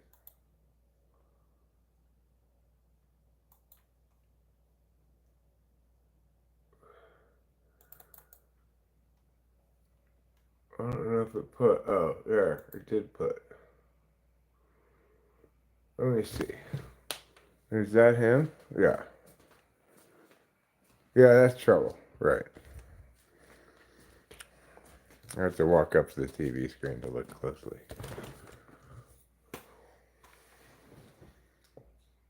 So now I actually want to get more members because I realized that they let you make more emojis based on how many members you have. Like I have to get like 2 more members to make another emoji. So I didn't know that that was gonna be a thing. Like, hey, you better not. What's this? What is this crown #1 thing? What does that mean? Is it top fans? How do they determine that? I wonder.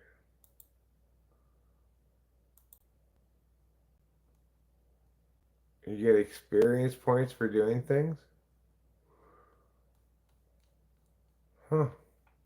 I wonder when they started counting this. Is it just when I must have just enabled it. I did just enable something like that. But you can pay money to get XP. Oh, what an opportunity. You don't want to miss out on that.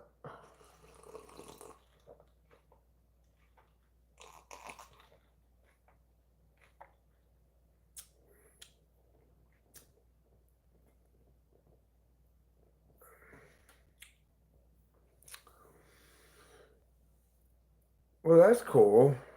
I did did ask me something like you know you can enable this thing the other day, and I did enable it. I wasn't sure. I didn't really look at it very carefully what I was enabling. It must be this top fans thing. You like being #2. You will do everything it takes to stay #2.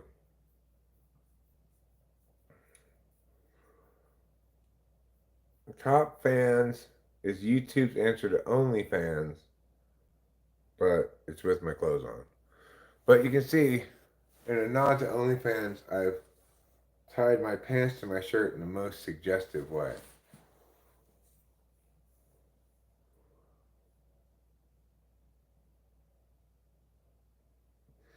Fibonacci and his damn sequence. You cannot invite Fibonacci to any party at all without him talking about his sequence. Hello, have you heard about my sequence? I'm Fibonacci. Yeah, Fibonacci, every time you come to a party, you tell us about your sequence. Get over it already.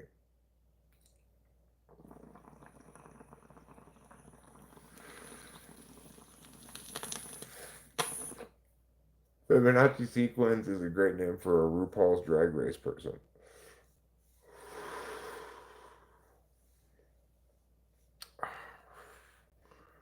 That's great. Yeah. I'm Fibonacci sequence.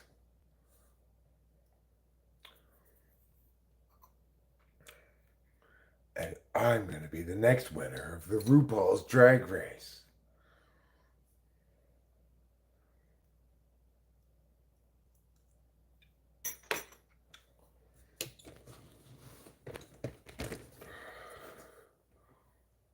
Confirmation bias.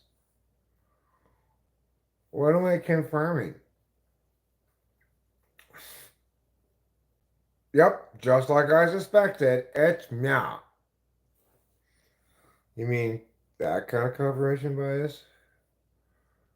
It's not spring break anymore, show media, and we're a long way from Mardi Gras.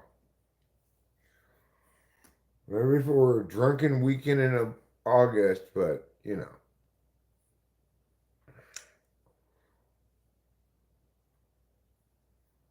I was just riffing with some small lighter. I don't know. I didn't think anything really.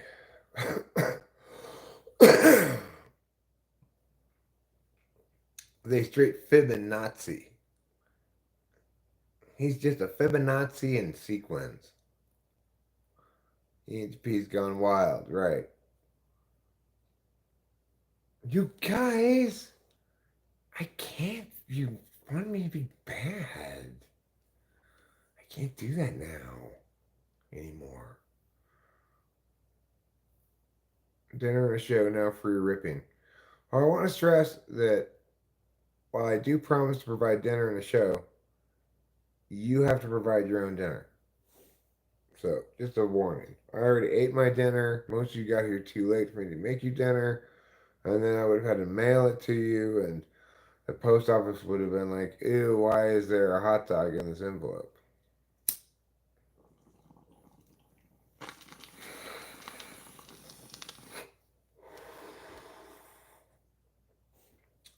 Would you have preferred I taped it to the back of a postcard?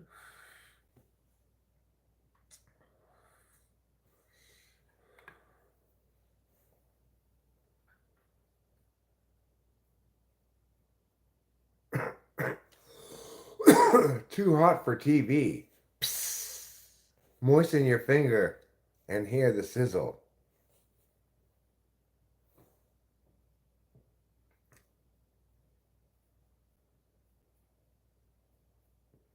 Kind of like, would you like a free anal fisting? The answer is no thanks. I'll pass. How about you, man? Would you like a free anal fisting? You know, it's a $75 value. No, thank you. Who determines that it's worth $75? I mean, that's just the standard price for a robust anal fisting. You can see them priced as high as $300.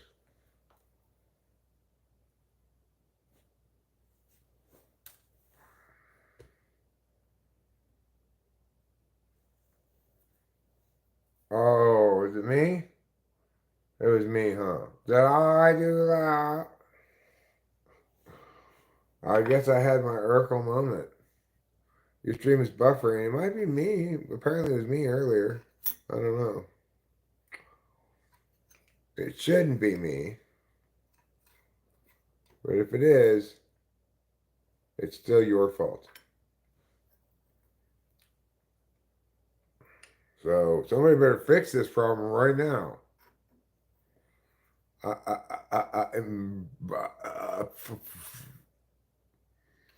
my imitation of buffering. If you're buffering and you know it, clap your hands.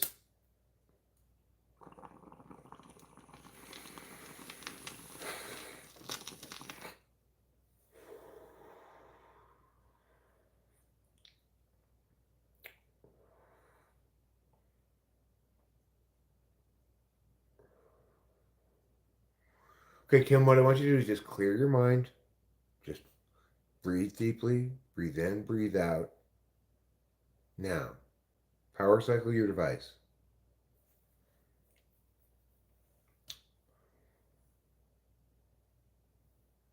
If what? I forget now. If you want an anal fisting, clap your hands. If you want an anal fisting, clap your hands. If you want an anal fisting, then you best do you best now start to listen. If you want an anal fisting, clap your hands.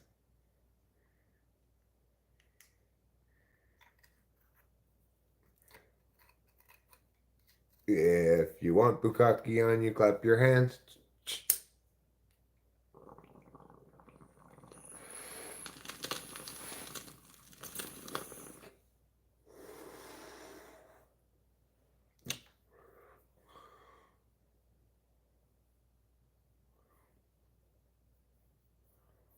If you want bukkake on you, want an anal fisting talkie, then you want bukkake on you, clap your hands. Ew! Why are your hands all gross and sticky?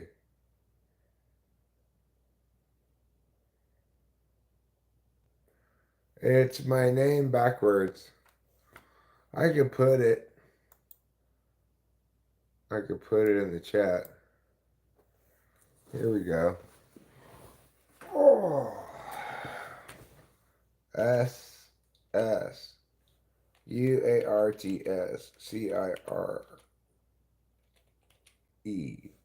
at gmail.com.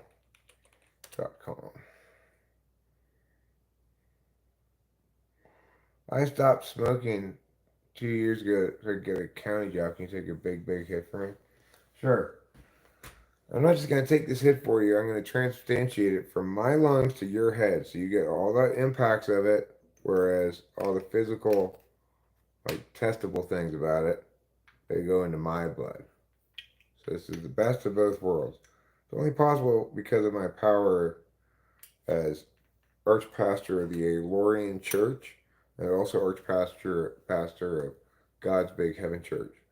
By those powers vested in me in those capacities, I hereby transubstantiate. Oh, I need to get the torch. Can't transubstantiate a bomber of the regular writer.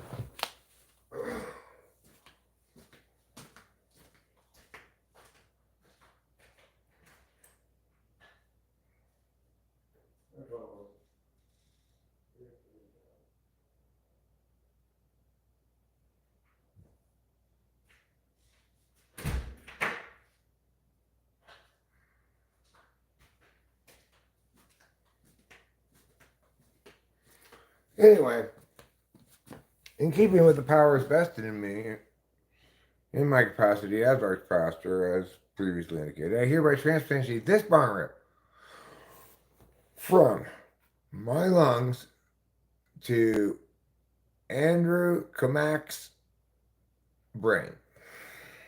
Firecrotch, I need you to be reliable here. Don't worry, I got it.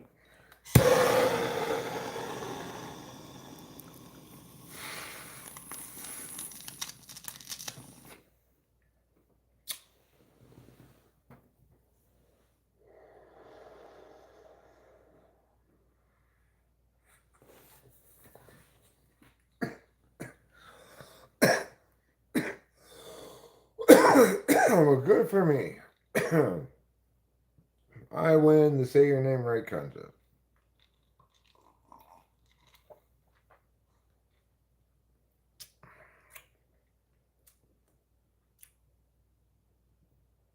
I couldn't feel that obviously in my head because it was transubstantiated all the effects to you, but I have a feeling that was a pretty good bong rip.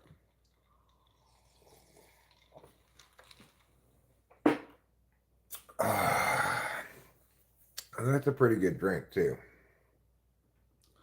Grapefruit juice and apple juice. Not a combination you'd think of really, but I don't know how they determine these things. They didn't let me pick it or anything. No, I wouldn't want to have to do that. There must be some metric they use to meow. Alright, now I'm gonna play Sign Holders. It's a song about cone putters, it's a song about sign holders, and the important role they play in today's society. Amen. So what I'm going to do is pull it up here in the meow. I'm going to save this one. Save. Open. Sign holders. Okay.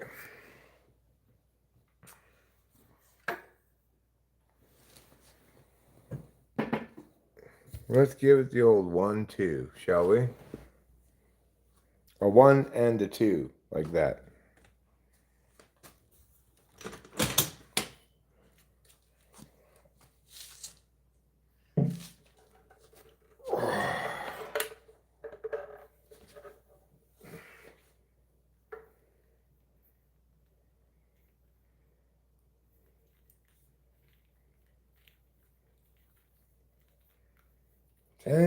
Tangled up cord. Tangled up cord is tangled up cord. Tangled and tangled and tangled in two. That's a tangled in two. It's a cord that's all tangled up. It's a tangled cord now.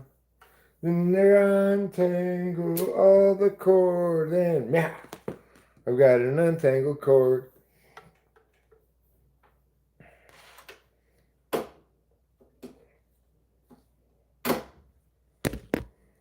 Whoa, careful everybody. You're banging into things.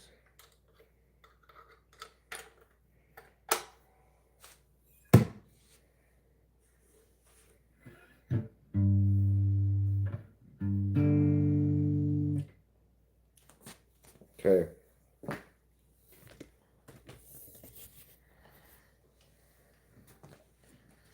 Are you ready for a song about sign holders? Sign holder, be safe and wear your hard hat. Broad green safety vest and modesty pants. Your sign says slow, but you wave me fast as my wife and I confusedly drive past. The cones you put keep us at bay from the lane where you stand.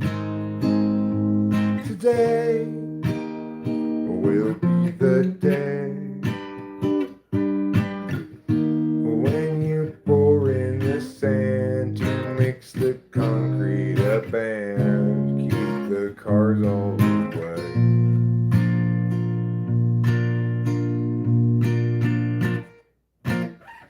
Sign holder, be safe and wear your hard hat. Bright green safety vest and modesty pants. Your sign says slow, but you wave me fast as my wife and I confusedly drive past. I didn't execute it perfectly, but that's the gist of it. I think it's fun. I like it. I think it's a fine song.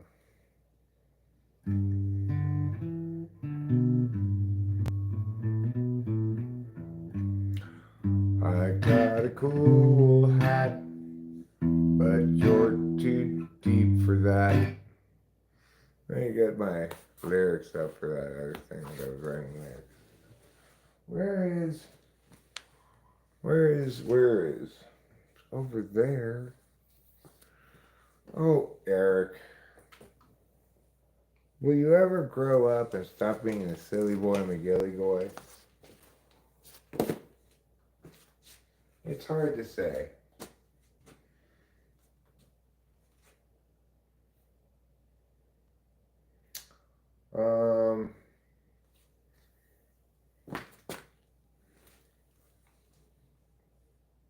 Now this. Sigh. What are we sighing about?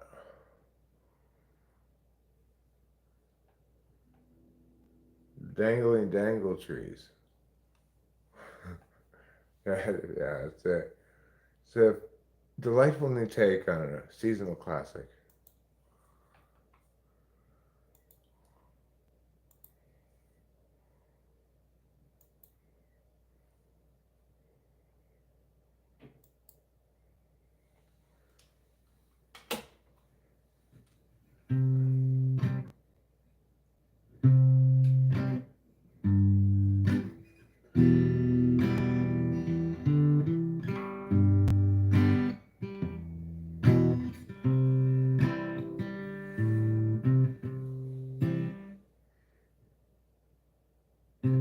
I try to be right.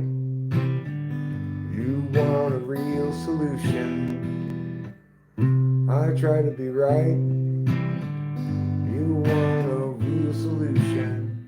Can't sleep at night.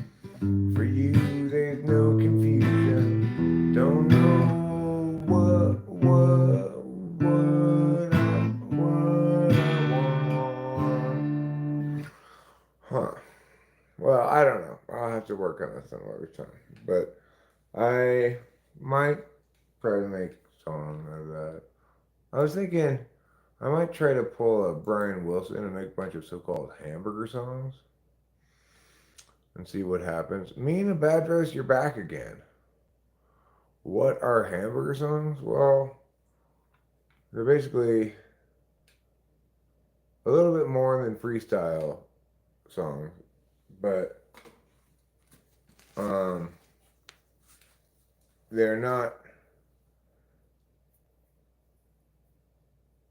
The goal is to have a complete little song, not for necessarily to be great or anything. So the idea of writing a bunch of hamburger songs, it shouldn't be too hard to write them. It takes the most time to write them down. Peter, Peter, Peter, look at my Peter. Where is it? Inside of me. It's inside of my pants. That's my Peter.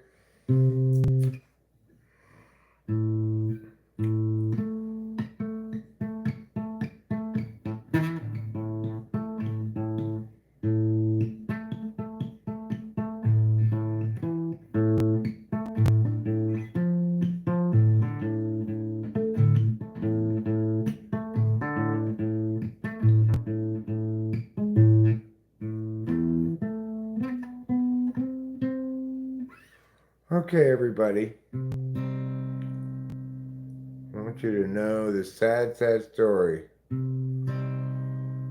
of Cowboy Santiago on his ill-fated trip to Tombstone, Arizona.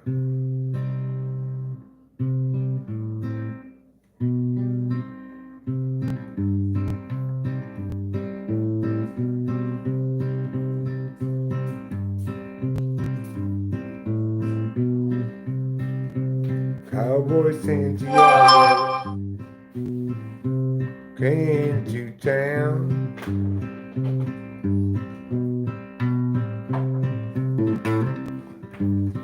The horse he rode on was colored brown.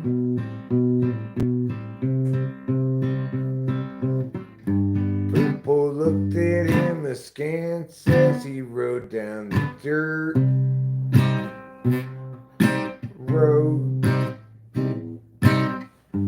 And the horse he rode in on was packing quite a heavy load.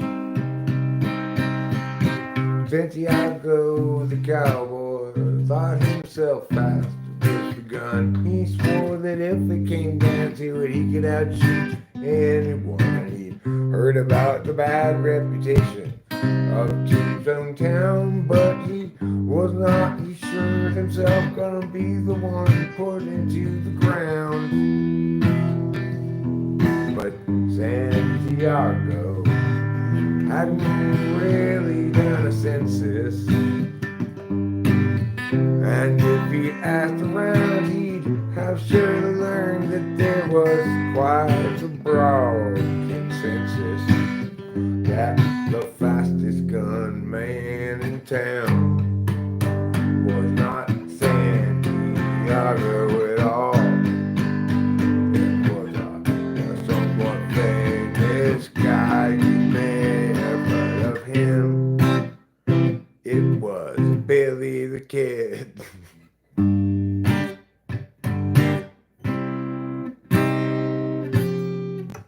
That's the end of that song. Anyway, Santiago got shot by Billy the Kid. And everybody was like, oh.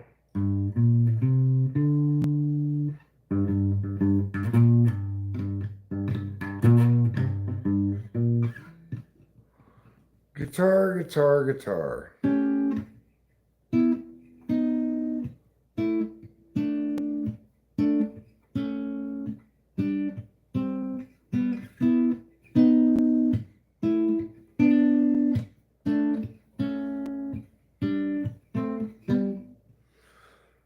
Gerald, no. What's his name? Carl. Carl's had enough.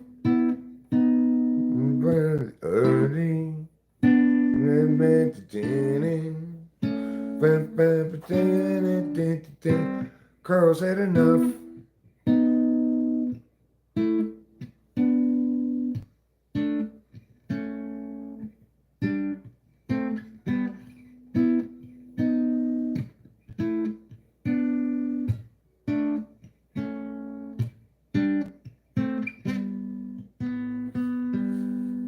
Carl's had enough.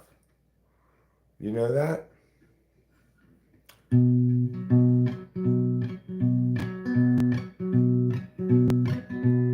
Carl's had enough.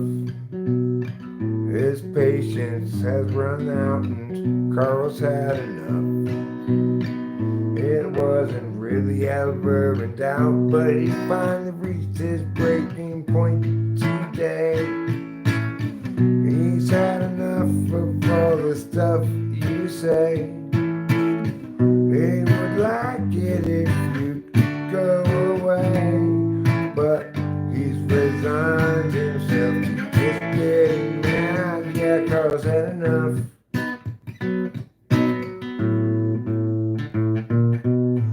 Carl's had enough. He's had it up to here. He's had it up to his chest and then up to his neck, I fear. And Carl's had it. He don't want it anymore.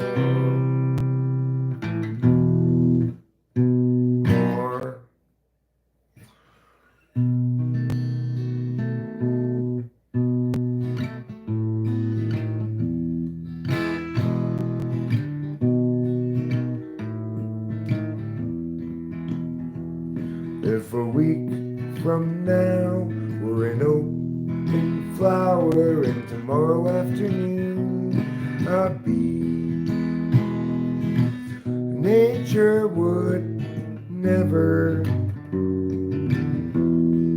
form democracy.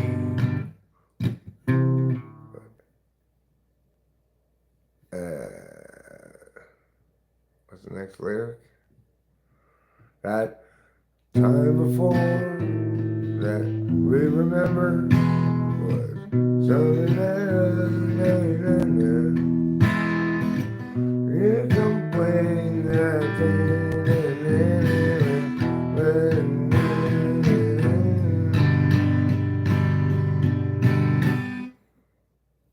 why try to understand? Why do you try?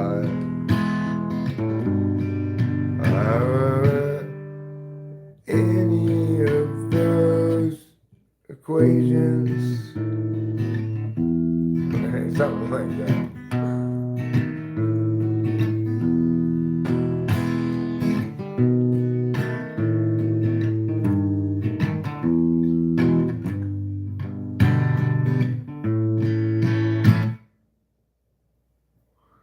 That's a pretty good song. If I could remember like how to play it. It's a waltz. One of just a few waltzes I have that I've written. I don't normally do a lot of waltz writing, you know.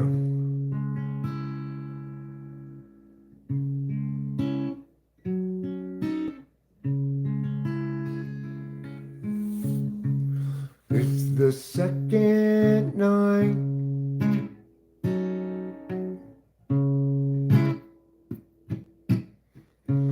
It's the second night when you start to feel strange and you're wondering if the range is on, sending sparks to soar in the kitchen sky. An actual night. Is there no top to the dark up above the shelves?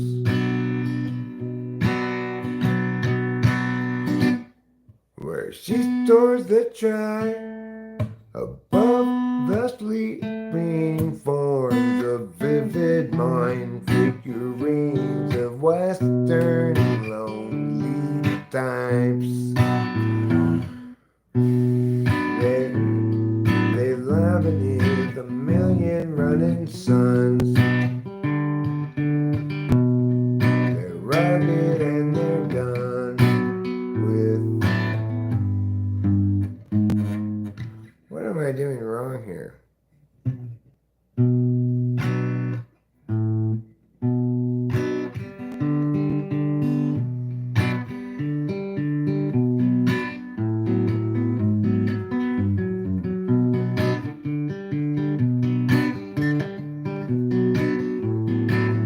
How it's supposed to go.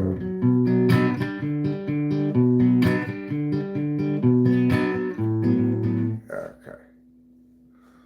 A vivid mind figurines of Western lonely times. They lie beneath a million running suns. They're rugged and they're done with the actual night.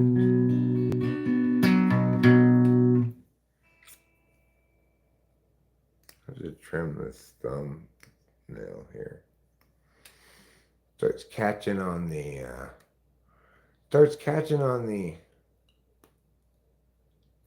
on the string. It's not supposed to. I can just get it with my other thumbnail. It's just right here, you know. It's always the same spot on this right thumb that I have to get periodically because my nail starts catching.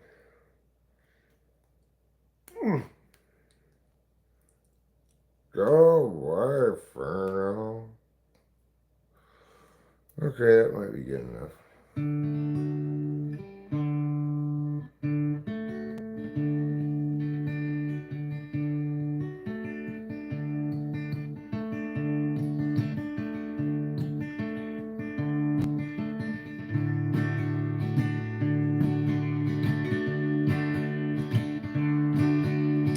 How can you call yourself a show full of person if you won't show your eyes to anybody but your mom?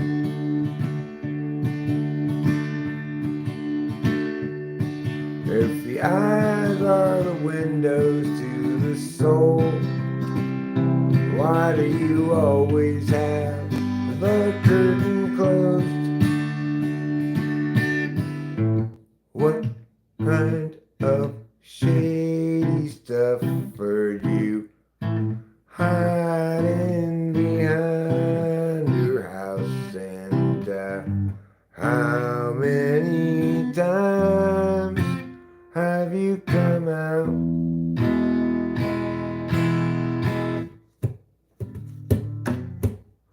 Exactly. Thank you, Solid Fitzgerald. I enjoy that level of expectation, to be pleasant background music is much preferable than everybody paying attention to what I'm doing since I'm just fucking around.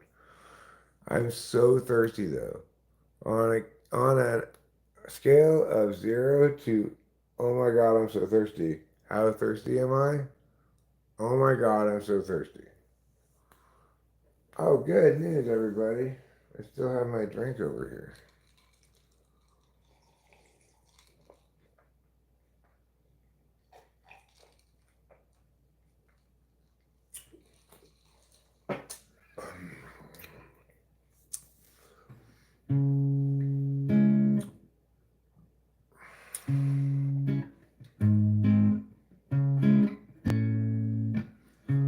Um,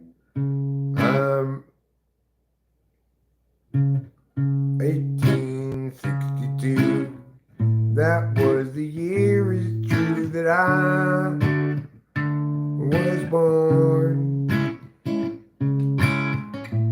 1862. From then to now, it's true, it's been quite a big storm of change.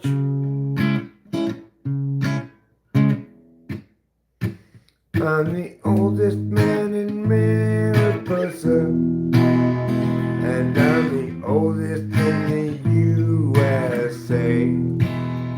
I am older than your grandma, and older than her mother. If she were still alive today, I'm super old.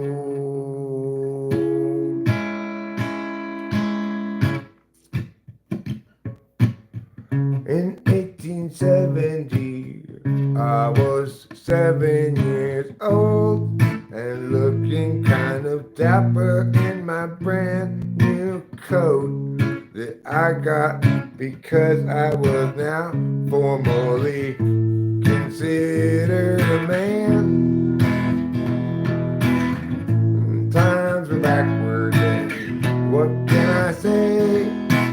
I worked a 16-hour child labor day, and look how wonderfully I came out. Pretty good one. That was pretty good. Let's see some clips with dialogue.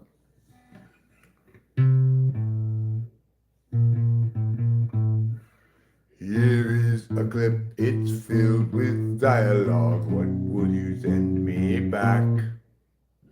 Here is a clip, it's filled with dialogue. What will you send me back?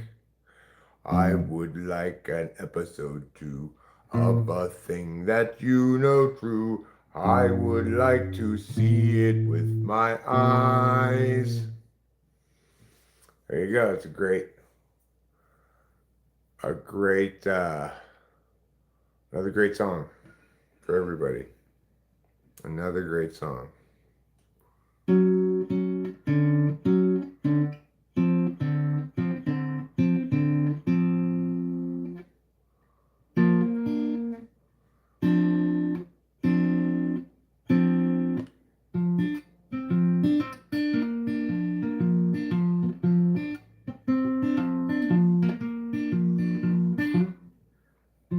Nobody knows why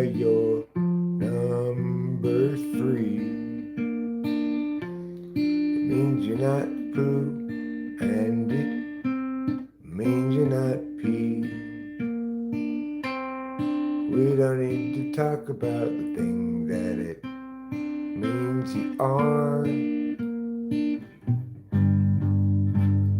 That's way too adult for this family friendly show. I'm the personest person in Mariposa. Am I? Am I the personest person? Well, in that case, I don't know if Rachel's sleeping or what, but I'll put it on kind of quiet. I'm going to put on some drums for me to play too. You stay there, guitar.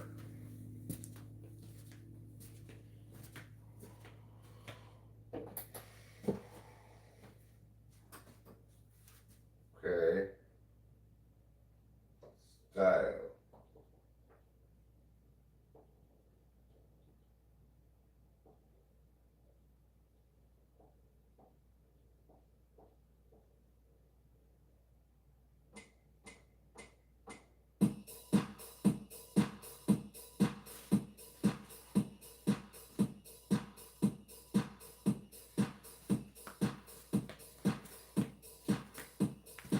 Everybody in the club, get ready to get up and dance. This is called the beat. It's called Euro trance. You ever like the Euro trance? I feel like I'm in a European trance.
This is a little too fast for me.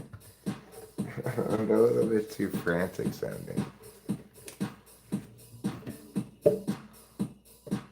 Let me try a different beat.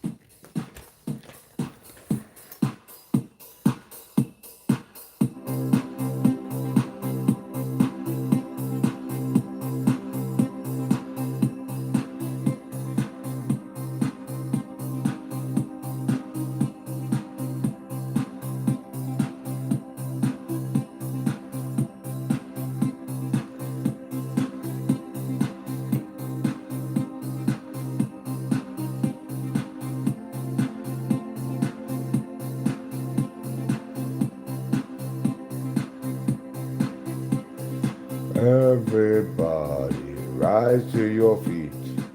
It's time to dance like a European street. Everybody can know what to do. You simply got to dance like you know who. Let's dance. Let's dance. That's right. Who's brought cocaine? It's time to dance and it's time to sing. Everybody knows what you got to bring to the party. That's right, it's cocaine.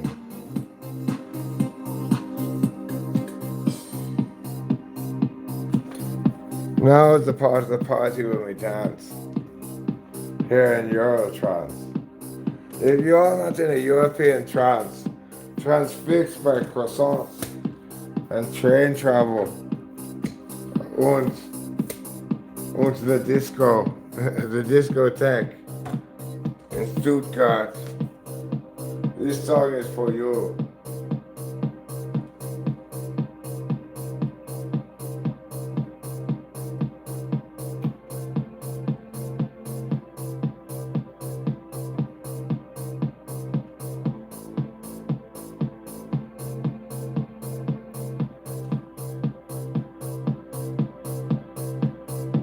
want to dance in Stuttgart, you should call me up. Give me about an hour's notice, 'cause I know what's up. We're going dancing in Stuttgart, a European dance. I'll dance like England and you can dance like France. Let's go. Dance, everybody. It's time to dance. Let's go. Oh, there you go. Let's dance. If you don't believe in moving your feet to the rhythm of the song, then you're what we call a comedy creep. That is to say, you're trying to cause me dental problems. And who likes that? Nobody wants to get dental problem from you. You cavity creeps. Get away is what you should do. I can't stand it when you come around. You make me feel like a goddamn clown. You're the cavity creeps and I don't want you in town. Get out of here, cavity creeps. That's right. And nobody likes the cavity creeps. I can't say why for sure. All I know for sure is that the cavity creeps cause dental problems. Uh-huh.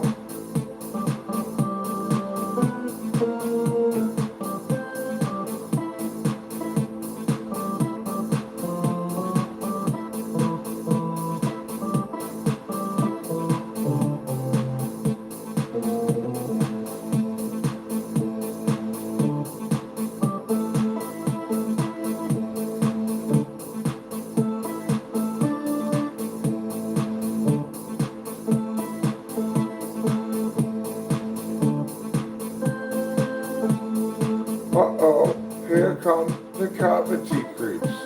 You've got to have better dental hygiene. If you don't watch out, the cavity creeps will come and give you cavities in your mouth.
that you do believe in angels, and I think you want me to believe in them too. That's why you carry around those pro-angel pamphlets all the time, even though I've already told you I've made up my mind.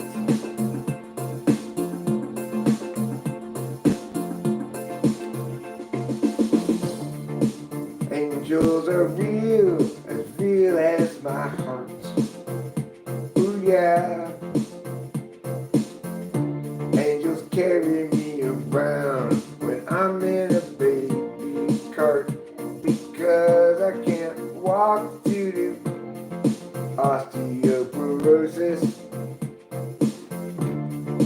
Angels bring me freshly butchered hogs, and I make them sausage logs, which they take up to share with the heavenly hosts.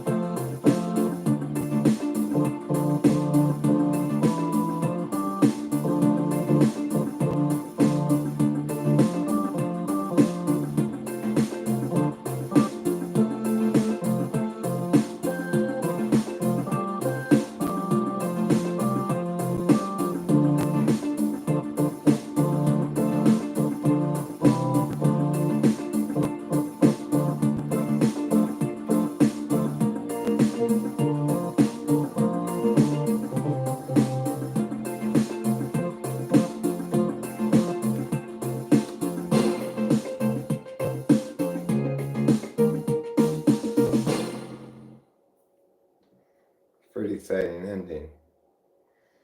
Latin club. I don't know. This could be a little too ethnic for me.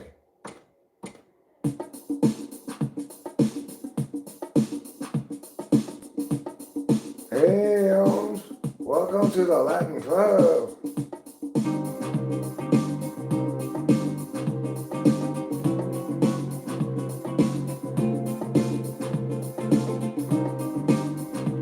Oh, you hear the Latin flavor? As I mix these Latin beats, it's like you were transported down to Central America, like maybe Panama. Oh my God, everybody's speaking Spanish. Guadalajara, Guadalajara is how real Latin Americans pronounce it, for sure. Let's go to Guatemala. It's a wonderful place this time of year. Oh my God, look at all the piñatas. Oh, it's a party. It must be somebody's quinceañera, for sure, because otherwise, why so many piñatas? Nothing as important as celebrating a girl's quinceañera. That's why we splurged on all of these piñatas. Oh yeah.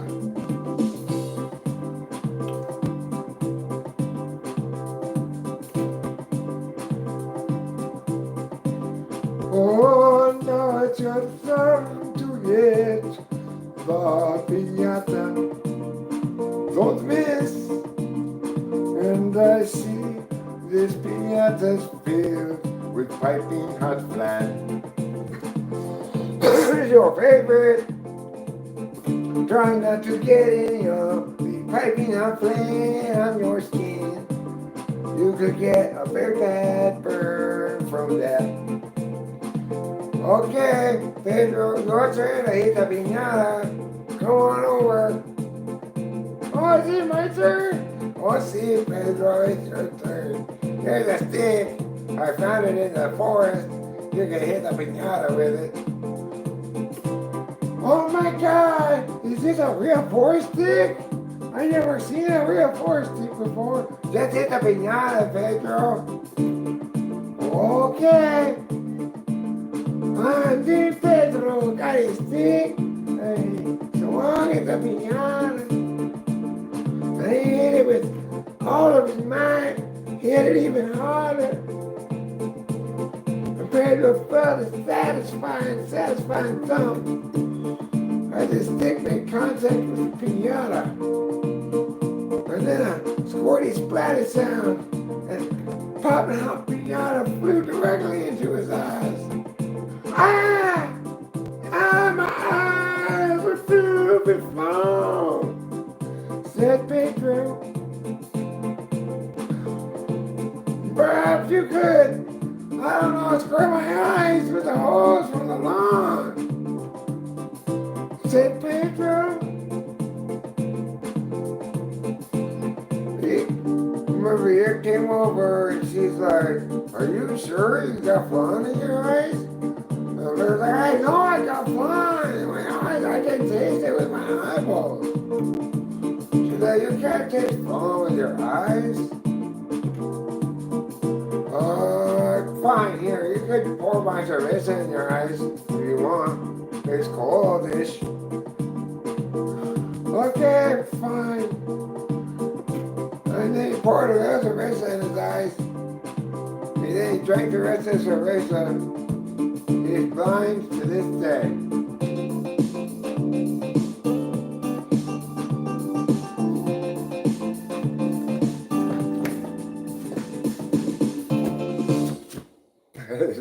Time to anticipate the ending of that one.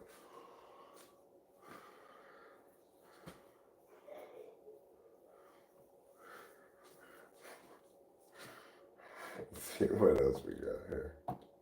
Garage 1, Garage 2.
Hey, look, it's a spaceship and it's landed in town.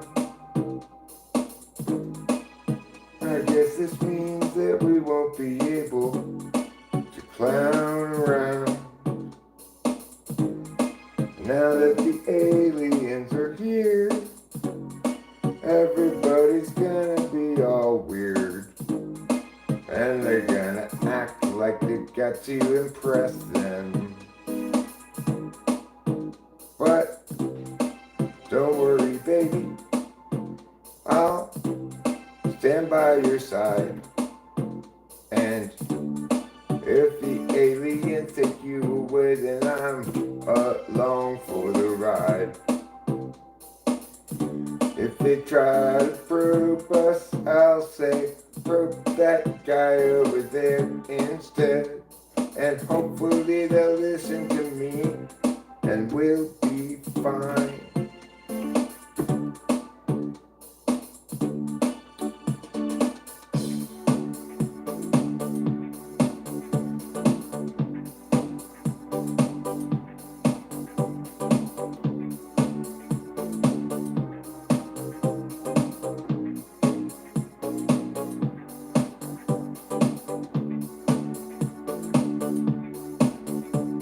My name is Tanya, and I am the girl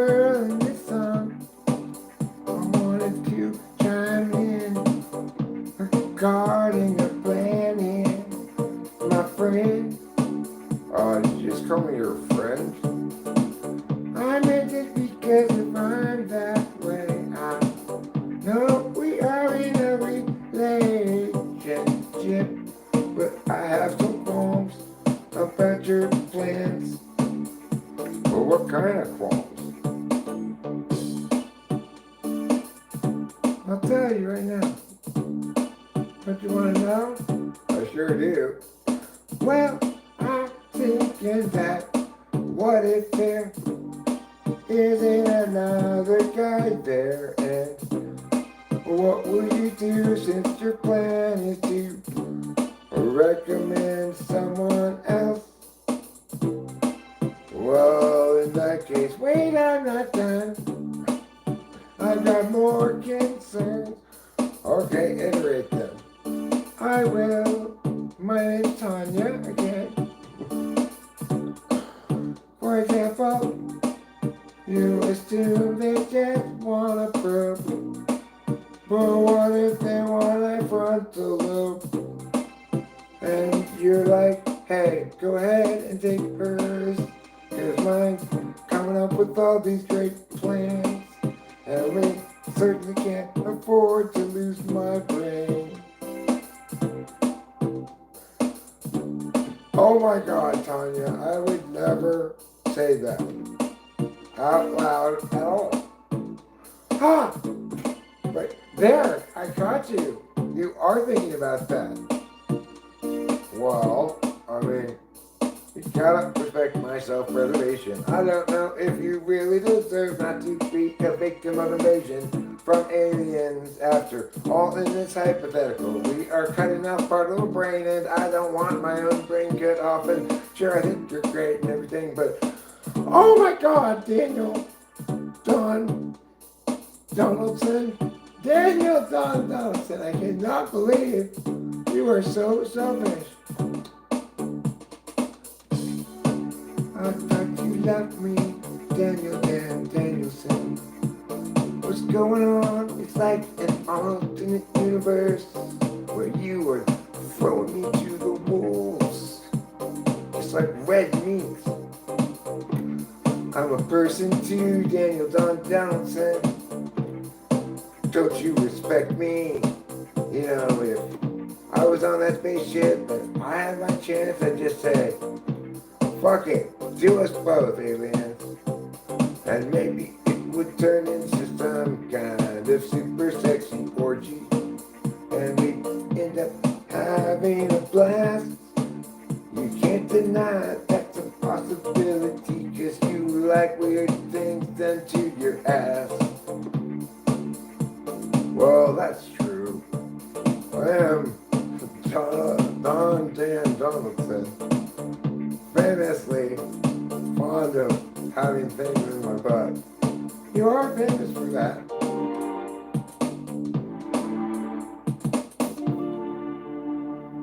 And that's the song about Tanya and Dan Donaldson. I hope you enjoyed it.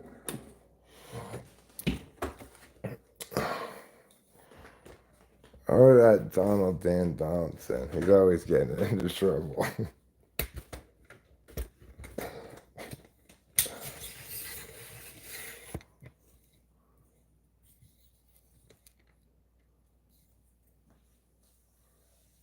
Oh, I didn't give CJ anything.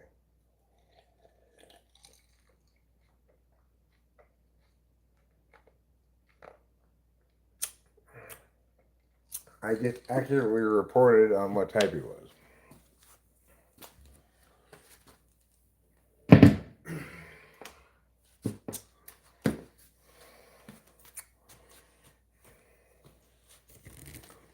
So, those were some fine piano songs.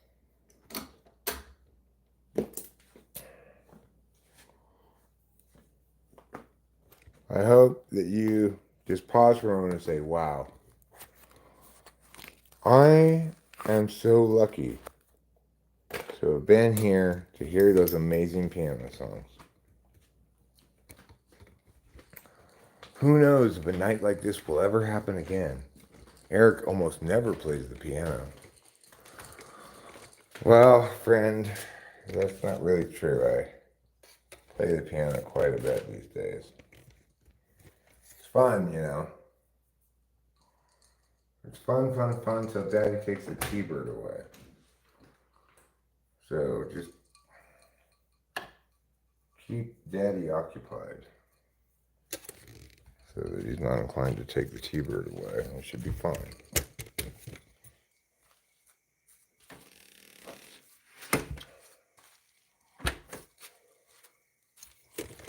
Dear Daddy, don't take my T-bird away.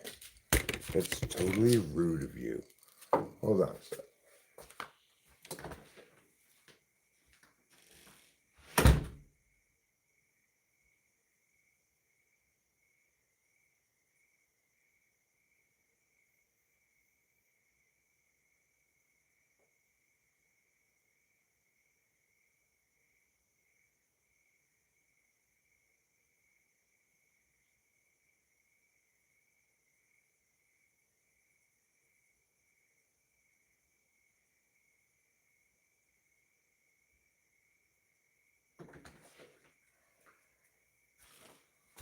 Is my goat being threatened by bullies?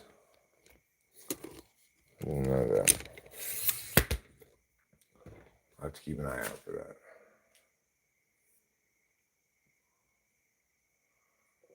I've used the distance method, but eventually we have to talk. It's alright if I keep my cool, but a few times I lose it and end up cussing it down like a compulsive sailor. It's afterwards that I feel like shit. You're like, well, now who feels the fool? It's me. I understand the feeling the fool.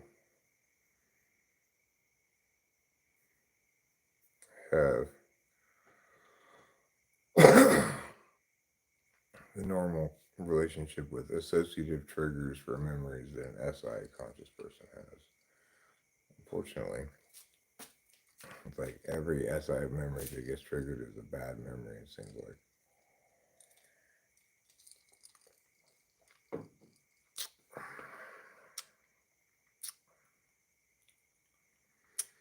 But oh well, the beat goes on.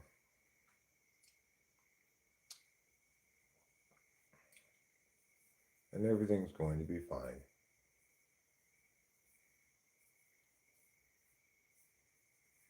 Some are hard to spot, some's obvious. The way to tell if you have that bad feeling consistently after dealing with them. There's a bat, wow. I just flew right down this covered walkway. Past my face. It could have been a vampire. Eric, can you play Voldemort in the next Harry Potter movie? I can. Okay, I'll do it. Hey, Harry Potter. My name's Voldemort. What's going on, Doc? Should I play it like that?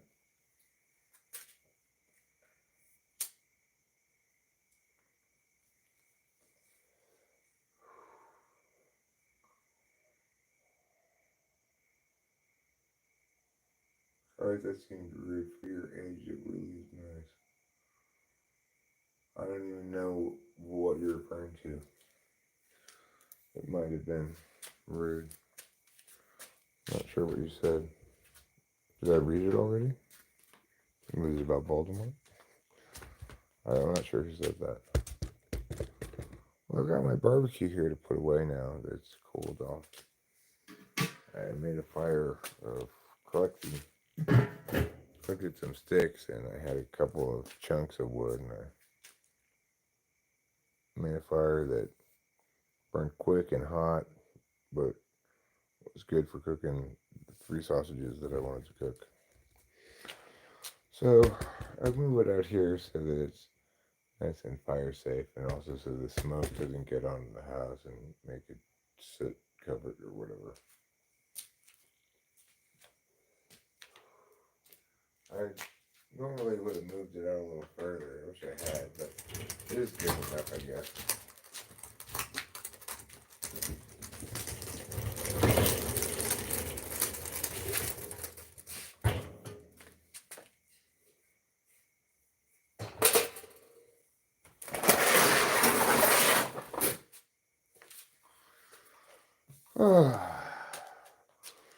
I use this bucket to collect sticks in.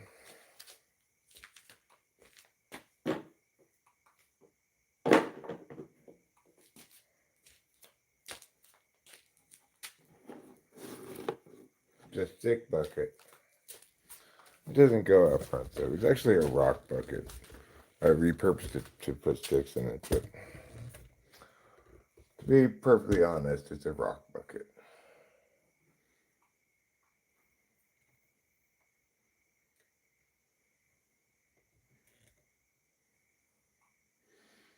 People got to the store, got me some berry lemonade, Heath Aid kombucha. Kombucha. Well, that sounds like a drink with too much name. That's what I think about that drink. My solution for my pants falling down is working beautifully.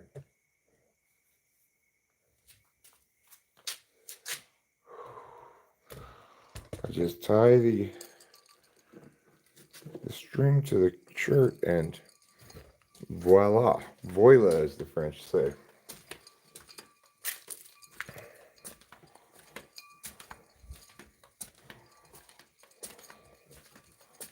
I need to turn off all of these lights. Oh, it's so dark back here. I can't see anything. Well, now who plays the role of the fool? It is I. I can't go back there right now. It's just too dark. Won't be able to see anything. What's the point of going back there? Oh, I was going to put the bucket back there. That's why I was going back there. I'll put it over here for now.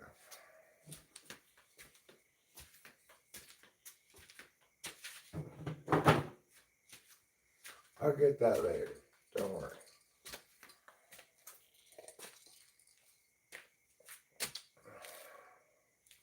And we get some big flying bugs sometimes. Like miniature pterodactyls.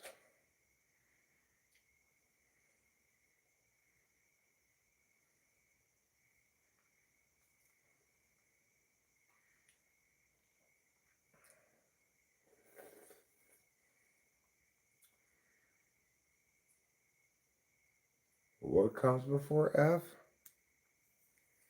E, D, C, B, and A. All come before F.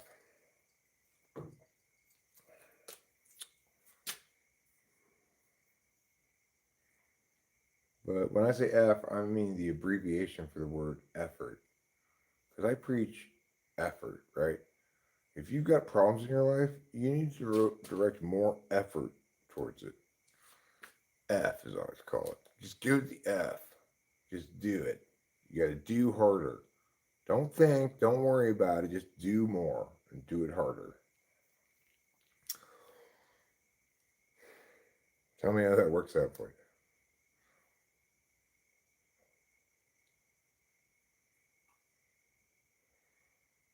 Chris, don't be gross.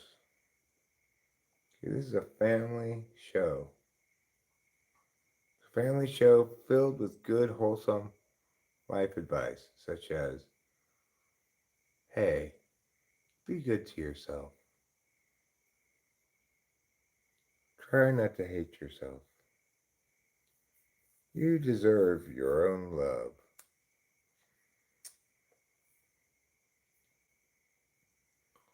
And there's nothing wrong with you.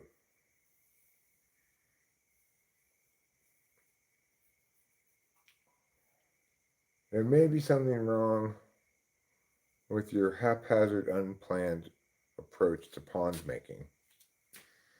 That's conceivable. But we'll see how it turns out. I got 4 fresh bags of cement in the car and 1 bag of sand that I can mix with the bags of Portland cement that I got, which apparently makes mortar, Portland cement plus sand. If you add little rocks, then it makes. Oh yeah, we can sleep next to each other. I'll use my body and you use your body, and then we'll try to find a way that we can both fit on the bed. I'm thinking vertically, just like, I mean, we're going to be lying horizontal, but head at the top, feet at the bottom. Obviously, we'll put a privacy fort up between us of pillows or cushions of some kind so that nothing inappropriate happens. I wouldn't want, while I was sleeping, you know how I flop my hands around wantonly. I wouldn't want one of them to accidentally land on your breast.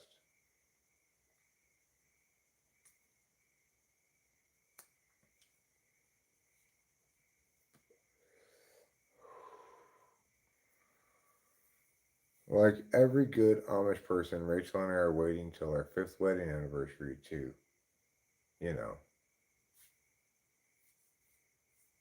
that. The dirty thing. Why is the bottom of the ocean so dark? Because it ran out of wet and had to use a different adjective.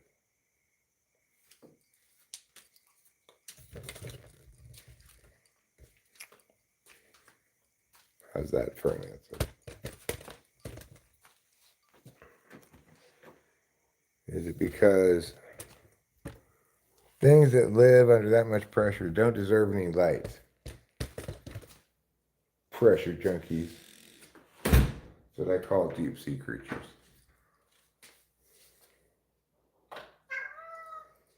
What, kitty?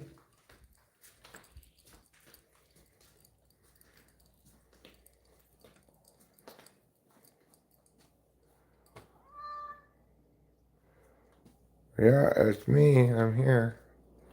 What do you want? Let me guess. You want me to A, hear you eat. B, feel you eat. C, smell you eat. Or D, watch you eat. What do you guys think the answer is? Do you want me to hear him eat, feel him eat, smell him eat, or watch him eat? If you guessed D, watch him eat, you got it right. You might also want me to do those other things, but not that much, because if I was just able to hear him and be okay, then I could do it from over there. In fact, he wants me to watch him in close proximity. He's quite specific about the kind of watching he wants. Not all watching is equal.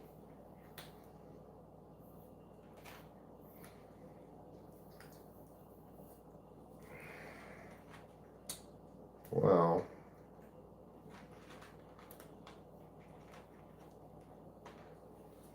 try the thin gem here.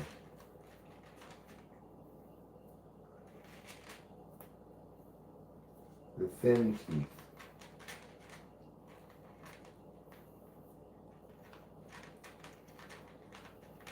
Thin teeth, thick hair grab. All right, Trouble. I release you from your combing responsibilities.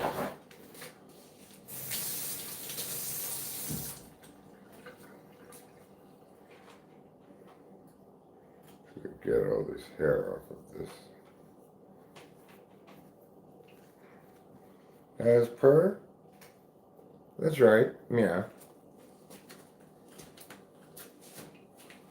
And now, even though his combing responsibilities are done, I don't want to leave him with his hair all jacked up like that, so we got him. We got it flattened. There you go, flat fur. Franklin flat fur.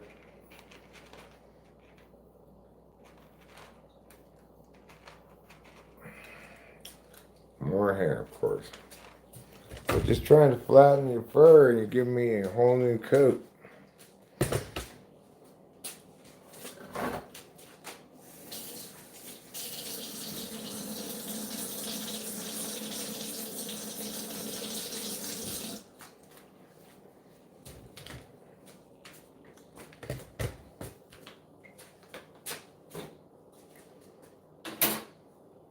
Your fabulous flat fur.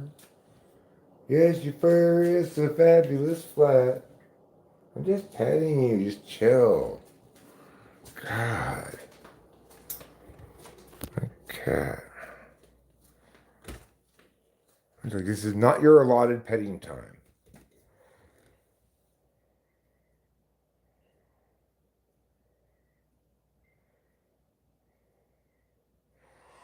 I don't think that's gonna work, no. I think he's not gonna be okay with me talking to him from the other room, because I tell him all the time when I'm doing, like, at the dishes, go ahead, eat your food, yeah. I'm right here. He doesn't care. They're like, no, you must stand right next to me. You're doing it wrong. Basically what he says.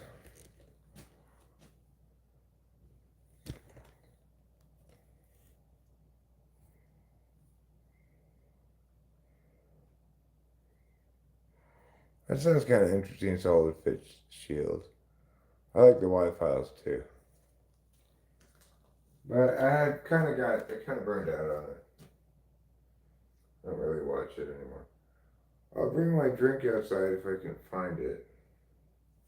I guess I left it in the kitchen with Dinah. Someone's in the kitchen with Dinah, and I think it's my drink.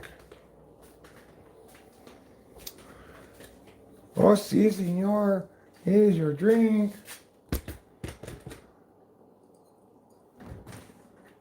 I was glad to be able to transport everybody to the exotic lands of Central America earlier with the Latin Dance Club song. That was pretty great. It's as authentic as Latin Dance Club music gets.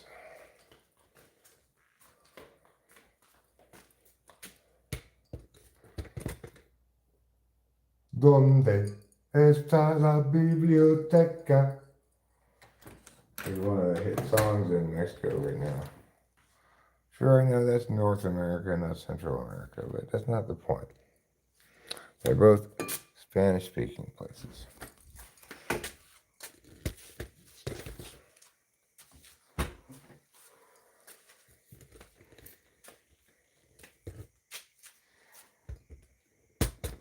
They habla español.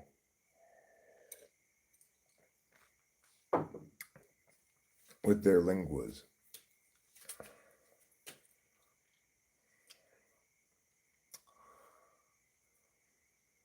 Thank you, Rubinar. Thank you. Obviously, it's pretty easy to see which race I was today. That's right. Panamanian. Like the hats and the canal. Get away, Mom. Guess I have a flyer, but you don't have to come and try to get it.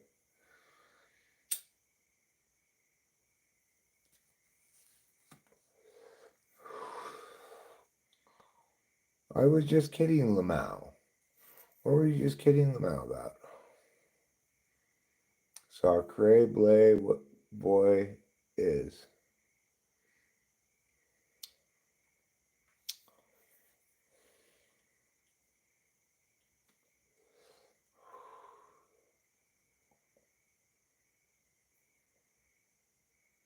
Who's getting thrown in a concentration camp? Is it me? If it's me, you guys need to say, yes, it's definitely you, Eric. So I don't just, I'm not sure who it is. Because if it is going to be me, I have some objections I want to make to this. I don't want to go to a concentration camp. And I don't think I should have to. First of all, I don't like to concentrate. Second of all, I don't like the game concentration. Ergo, I can infer that I'm probably not going to like concentration camp. And I prefer to not go there. Can I go to no concentration camp? Where we don't concentrate on anything? We just ride the winds of existence. Ride the gentle breezes of existence.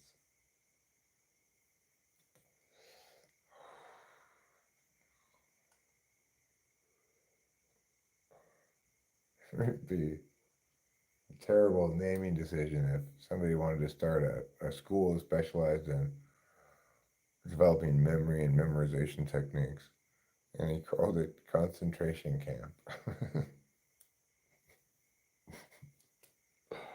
That'd be a terrible name. It's like Nick Swarden or whatever his name is. He made that joke about wanting to open a restaurant, a breakfast restaurant called Full Blown Eggs. Full Blown Eggs. It's a great name for a breakfast restaurant. Just as concentration camp is a great name for an after school program that teaches memory techniques.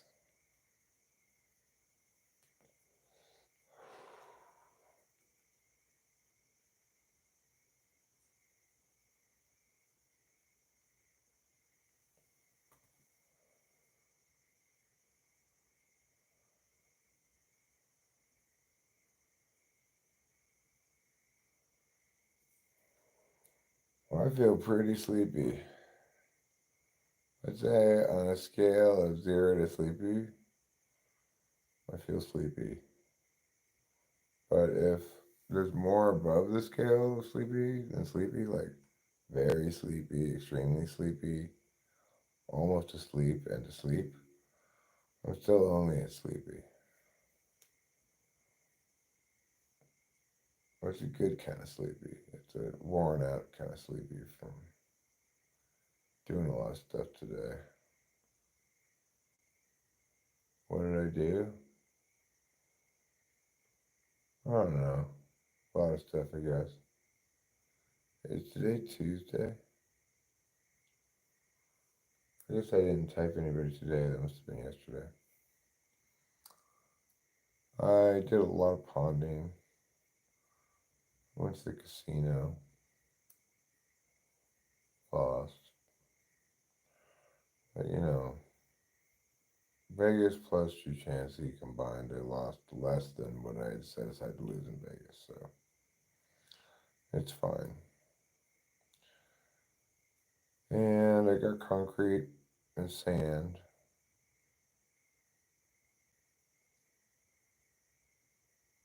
I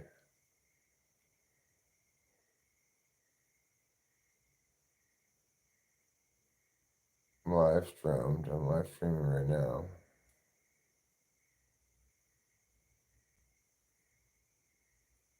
I guess I did some sweeping, or maybe that was yesterday. I don't know. I had trouble distinguishing between yesterday and today. So I'm not sure when I did these things.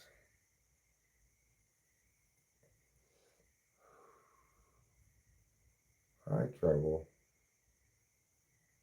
What are you sniffing? Are you sniffing glue? I told you that's bad for you. You're gonna get sticky brain syndrome.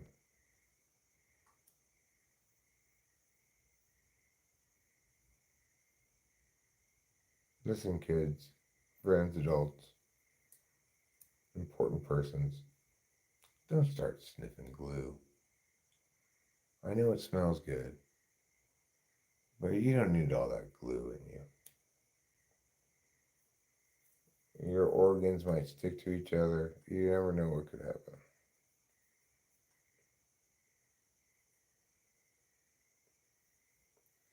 I got another piece of advice. Don't start trepanating yourself. That's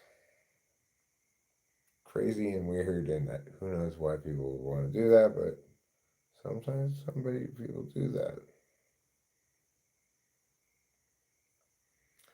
because they believe that if they put a hole in their skull, that their brain will get more air on it and therefore function better.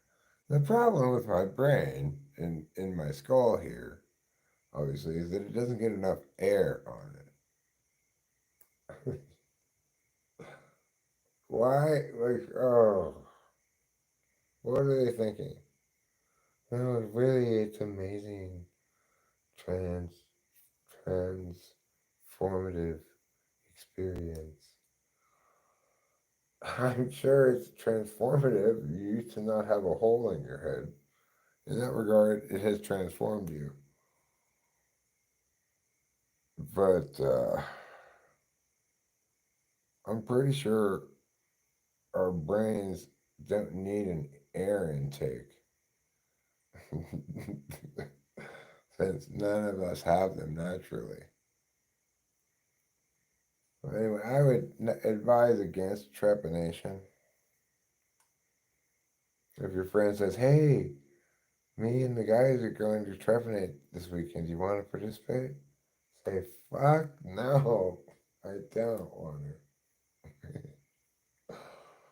I don't care how wonderful a method you have for putting a hole in my head.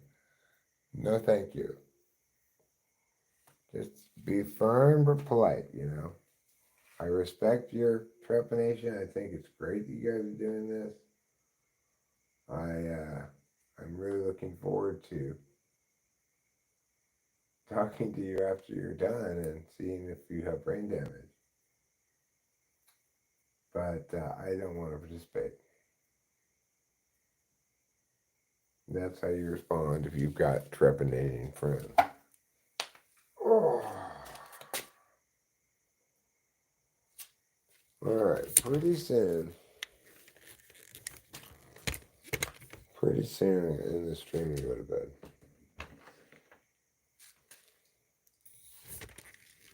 Not unlike Sleeping Beauty.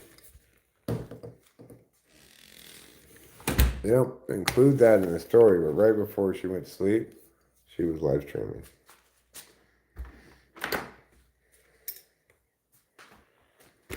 Well, that's a good time for me to end it too. Rubenar has to go back to work. I have to get down to the work of going to sleep. So I'm going to end this stream, then I'll probably watch a cartoon to wind down, and I'll go get into bed.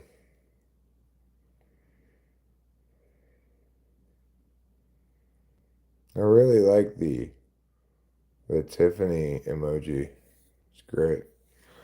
Anyway, love you all. Thanks for being here. Don't forget to eat plenty of cheese. And remember, there's nothing wrong with you.